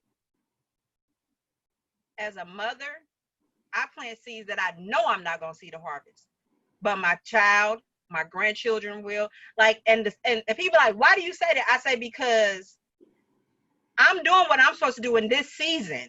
Yeah. That's gonna harvest for my generations to come. Yeah. And they be like, what do you mean? I say, so if I'm pouring into people so that people can be better people, then my kids may run into those people that are now better people because I poured into them. Yeah. And they're like, oh yeah, because it doesn't make any sense for me to, like you say, have the knowledge and not spread it as much as I can. Yeah. Because it may not affect me because of who I am right now, but it may affect my children and my children's children. Like, people are so quick to talk about generational curses that I'm trying to get generational wealth. I'm trying to see generational blessings. Yeah. You know what I'm saying? Yeah. And people, but it's a generational curse. Break it. If you know it. We do it every day. We do it every day. If you know it, break it. Prime example. I have 5 generations living in my family. My Aunt Katie, which is my grandmother's auntie, who is 100 years old. My grandmother is 82. My mom, me, and my daughter. Aunt Katie didn't have any children, right? My grandmother and my mom and me were all teenage pregnancies. This child right here, I was like, oh no, baby, because I seen the struggle my grandmother had. I seen the struggle my mom had. I know the struggle I had. I don't want that for her. So I took it into my hands to do some things that she wasn't a teenage pregnancy. I had to change like some things. I had to be bold, and people was like, girl, you did what? Because I put my daughter on birth control and she wasn't having kids. But I had to, and I had to explain it to him on a constant, like, just because we're doing this don't mean you gotta do this, don't mean you gotta do this, don't mean right. It's a responsibility. It's a proactive situation, because I don't want to have to react to something that I didn't tell you. I'd rather be proactive. And people was looking at me crazy. They was looking at me crazy. But when my daughter walked across the stage in high school and didn't have a child, I was ecstatic. And then when she walked across the stage as a college student, as a college graduate without a child, I was ecstatic. And now she's in her 20s, living her life without having to have the responsibilities and the struggles. Don't get me wrong, she have her struggles. Yeah, but baby, pick a new struggle. That's it. I'm talking like God, like help me to conquer what's been in my family for a long time. God, I'll take a new struggle, God. I'll take. You know what her new struggle was that I didn't do? What? Baby, her struggle was going to a dealership, signing her name on the dotted line, getting her car she wanted without no down payment. I don't know which one to pick. I said I ain't never had that problem. I never had that problem.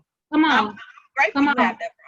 Right. That's, I mean, it'll look different every generation. Yes. I have a similar story, like, you know, and like, again, with me being a former teacher, I say this, I'm like, I'm a high school dropout.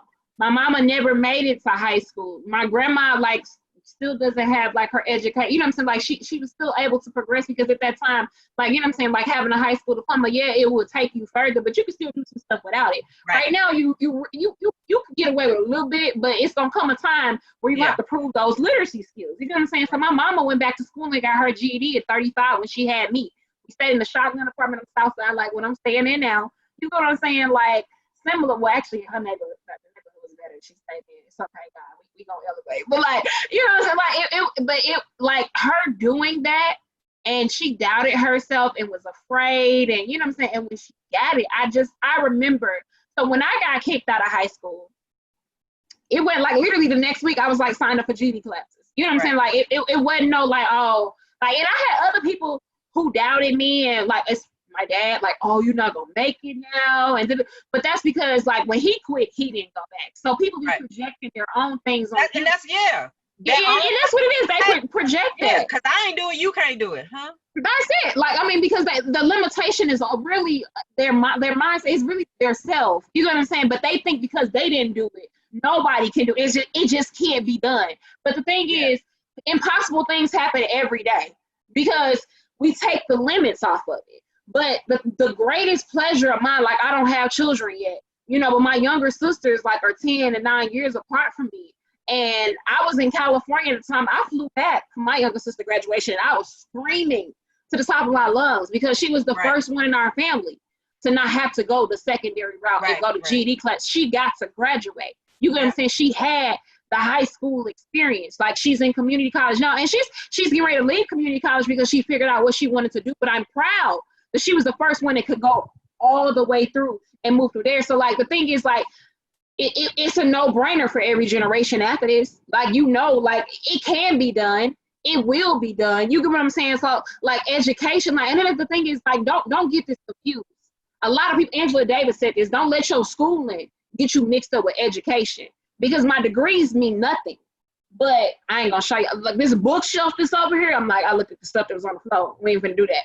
But this bookshelf over here, far more valuable than both of my degrees. You get what I'm saying? So don't let your schooling get confused with education. You need to constantly educate yourself. You get what I'm saying? And evolve and do the work. That's just it. You get what I'm saying? I tell people that's a part of wealth. The constant continual education of like healthy knowledge is part of wealth. Yeah. And people be like, well, you always trying to get rich. I said, I ain't never told you I want to be rich. I said, I want to be wealthy. Yeah. And they be like, what's the difference? I be like, well, to know better is to do better. Like, I want a better health for me. That's wealth. Having great health is wealth. Having great knowledge is wealth. Having the ability to assist other people, that's wealth. And people be like, oh, I get it. Because my wealth may increase somebody else's riches. And I'm cool with that. I know I'm fruitful. That's it. Like, it's fruitfulness. I know. And I used to, it was a point in my life where I would be resentful, where I could sit down and have a conversation with somebody. Like, it's people like to this day, like that have just taken one conversation and it totally caterpillar. Like, oh, I left my job off of what I was going to say. And I got two people where I'm lying. It's 3 women to this day that are full-time entrepreneurs based up off of either like a suggestion, some encouragement, a conversation, or just a mindset shift off of the work that I was doing for myself and just sharing them. I'm like, dang God, I still got a job though. Like, you mean like, but the thing is, when you're fruitful, it can't do nothing but multiply. Right. And we gotta stop thinking in a scarcity mind. Like, I was like, dang, like, so when is it gonna happen for me? I had this, like, again, it's that sorry mindset of thinking that there's not enough space for you. But it's a blessing to be fruitful. We got to stop, like, I mean, and when I was able to, shed that mindset of pitifulness, of scarcity, of being sorry, of all those other things, I'm like, dang, God, like, I'm grateful. I'm grateful that I'm fruitful, that you use me to like, not only we changing my family's legacy, God, you're using me to change other people's legacy too. You mean we breaking generational curses and other bloodlines too? It's 3 different things. Either you're gonna be fruitful, you're gonna be barren, or you're gonna be the one that's diminishing everything.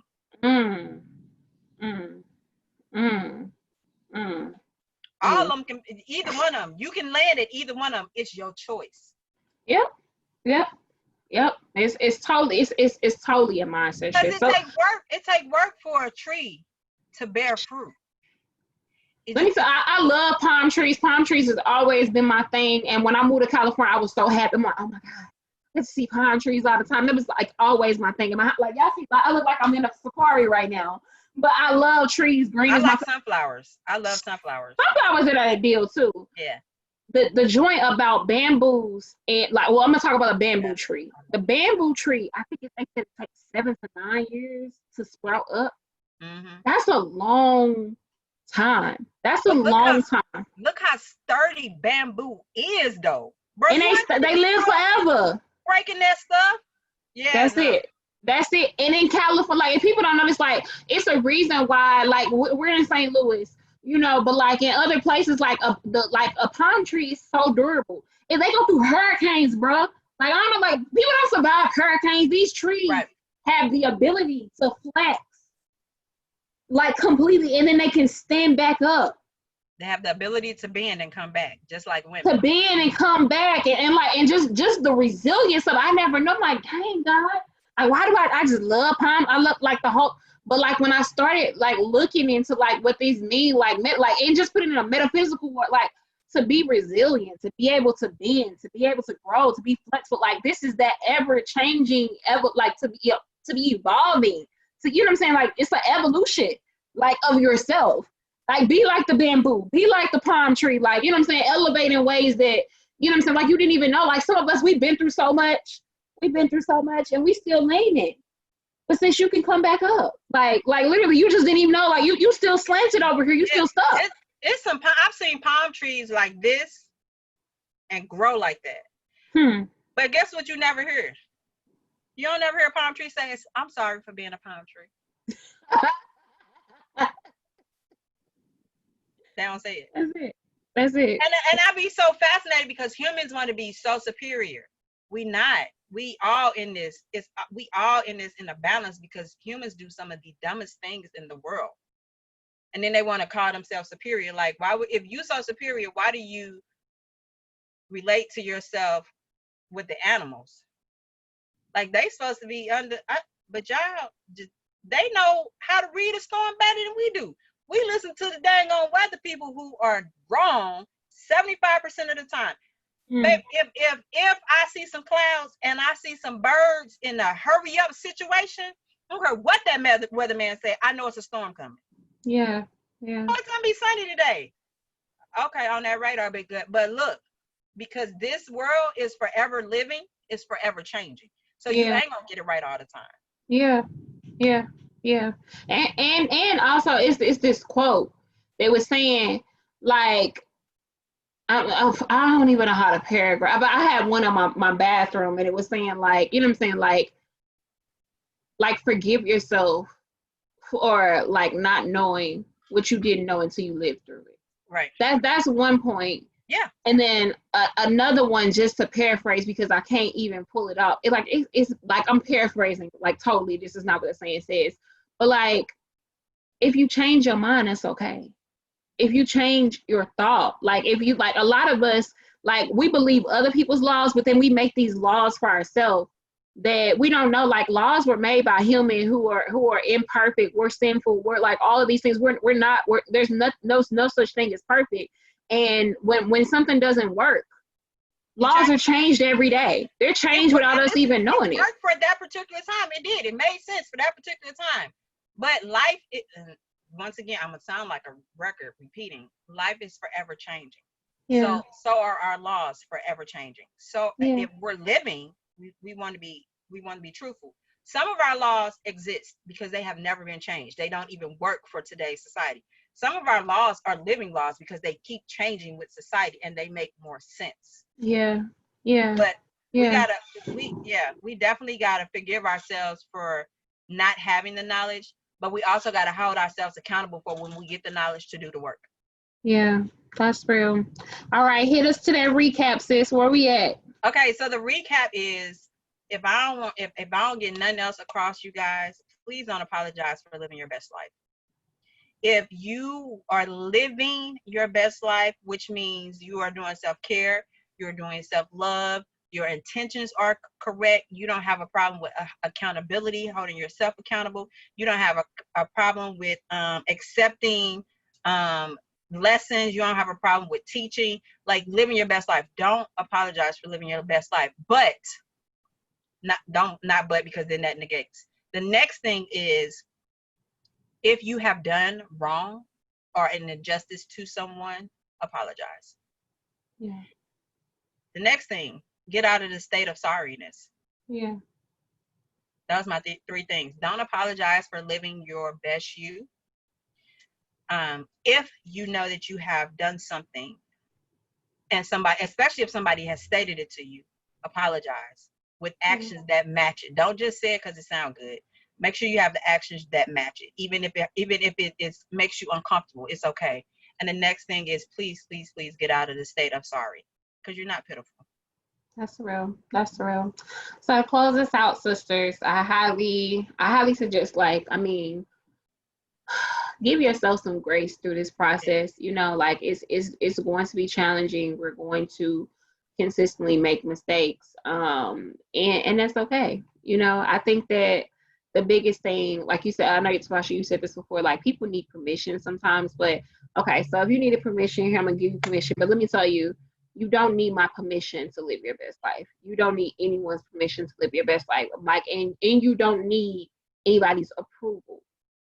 Like, that's the big thing. I think that people need to hear that. Like, Louise Hay said this in one of her audios. I listen to her audios like almost like on a daily basis. And she was saying, like, this woman was like, yeah, like I have this guilt about not making a lot of money, and you know, everyone makes me feel bad about it. She's like, I'm sure that they do. And she's like, but I do other things, like, and she's like, but hold on, you don't need to explain yourself. Like, when she said that, I felt that in my soul. A lot of us, we find the need to explain, you know what I'm saying? And then she was like, and then she also added, as the lady tried to rebuttal something else, she's like, you don't need my approval to make this money. You don't need my approval. Like, and you're saying, like, and I feel like this is the thing too, sis, I really want to leave you with this. Like, you don't need our approval. You don't need, you know what I'm saying? Like, I mean, we all do need fellowship. We all do need guidance. We need community. Yes. But, you know what I'm saying? Nothing's law. Nothing's law except for what you make law. You know what I'm saying? And also give yourself room. If something that you believe to be true changes, that's okay. You know, that's what I want to leave you with. Like, you know what I'm saying? Like, there's your commandments, if that's what you believe. You know what I'm saying? I'm not telling you what to believe, but like, you really are the creator in your life. You know what I'm saying? And learning to love and accept yourself, and being willing to change. A lot can happen in a year. Like, I'm living proof of it. Baby. Look, a lot can happen in 5 years. Awesome. Like, you know what I'm saying? Like, you know, like, it is what it is. And I'm not bragging. I'm just like, a lot can happen, you know, and a lot of us, we have New Year's resolutions every year. But I just challenge you to make a resolution every day. Like, every day, wake up and let that. I'm not telling you to radically change. Like, if you try to radically change overnight, you're going to do nothing. But give yourself space to make those changes, to evolve and to grow, you know. And I'm honestly telling you this from the bottom of my heart. It's the best thing that I could have ever did was give myself a chance to truly get to know me, to love me, to forgive me, to accept me. Like, I don't ever want to go back to that person who needed everybody's approval, everybody to like her, all of that. You know what I'm saying? I don't ever want to go back to her. And I don't ever and I don't feel sorry for being who I am, you know, because I know, like, you know what I'm saying? I'm that deal. Like, I mess with me tough now. Like, I really mess with me. I don't need I don't need your gas. Like, I got enough gas in my tank. Like, you know what I'm saying? Like, there was one point in my life where I needed so much gas from other things I didn't know. Somebody made a statement: be careful who you allow to feed you, because then you'll allow those same people to starve you. That's real. That's real. They will. They'll cut you off. Feed yourself. That's it. That's it. And whatever that looks like for you, I hope that looks like you attending one of our sister circles. I hope that looks like you know what I'm saying, purchasing the next ebook or e-buy or Tabasha's journal, or, you know what I'm saying, whatever that looks like. I hope, come on, sis, come on. You know what I'm saying? I hope that looks like you putting on some waist beads and exercising your color therapy. You know what I'm saying? And really knowing what that, and being mindful. I hope that looks like meditation. I hope that looks like opening up the Bible and figuring out what it says for you, and not what other people tell you that it says. You know what I'm saying? I hope that looks like all of that for you. You know what I'm saying? I hope that looks like all of that for you. But I love you, and I'm very proud of you for taking this initiative, and I hope that you play this thing back as many times as you need it. I listened to one audio from Louise Hay, like, literally, like, I've been listening to it for like 3 weeks now. One audio. I can almost like say everything that's in there, and that's okay. And that's okay, because I needed to know it in my heart, you know? Yeah. So we listened to it for so long, you might as well repeat something positive. Come on, you know that stupid advertisement on Car Credit City, or so, you know, all of that, like, and you don't even want to know that. Right. You know, we've been constantly brainwashed for everything else. So give yourself a chance, sis. Give yourself a chance. All right, sis. Where can they find you? How can they? So they can find me. Let me get, because I don't want to get it out of order. So I am physically located at 6400 West Main, Belleville, Illinois, Suite 1H. You can find me at I Am Changing Life Coach Services LLC on Facebook. You can find me on Instagram at I Am Changing 2020. I have a website. It is www.iamchanginglifecoachservice.com. Find me on Facebook, Tabasha Belt-Holloman. And I'm in these streets. I'm trying to do what I can do to make sure you are your best you. That's it. So, ladies, you can follow me on Facebook at Brittany Elise, Instagram at Beauty Impact Accessories, also on Facebook at Beauty Impact Accessories. And then you can go to shopbeautyimpact.com for your culture fix, because we are the culture plug. Straight like that. All right, y'all. So thanks for watching. And Tabasha, I'm gonna hit him with that. I love you on purpose because what she said? I love you on purpose because you were created on purpose that only you can do. Oh. All right, y'all. Later.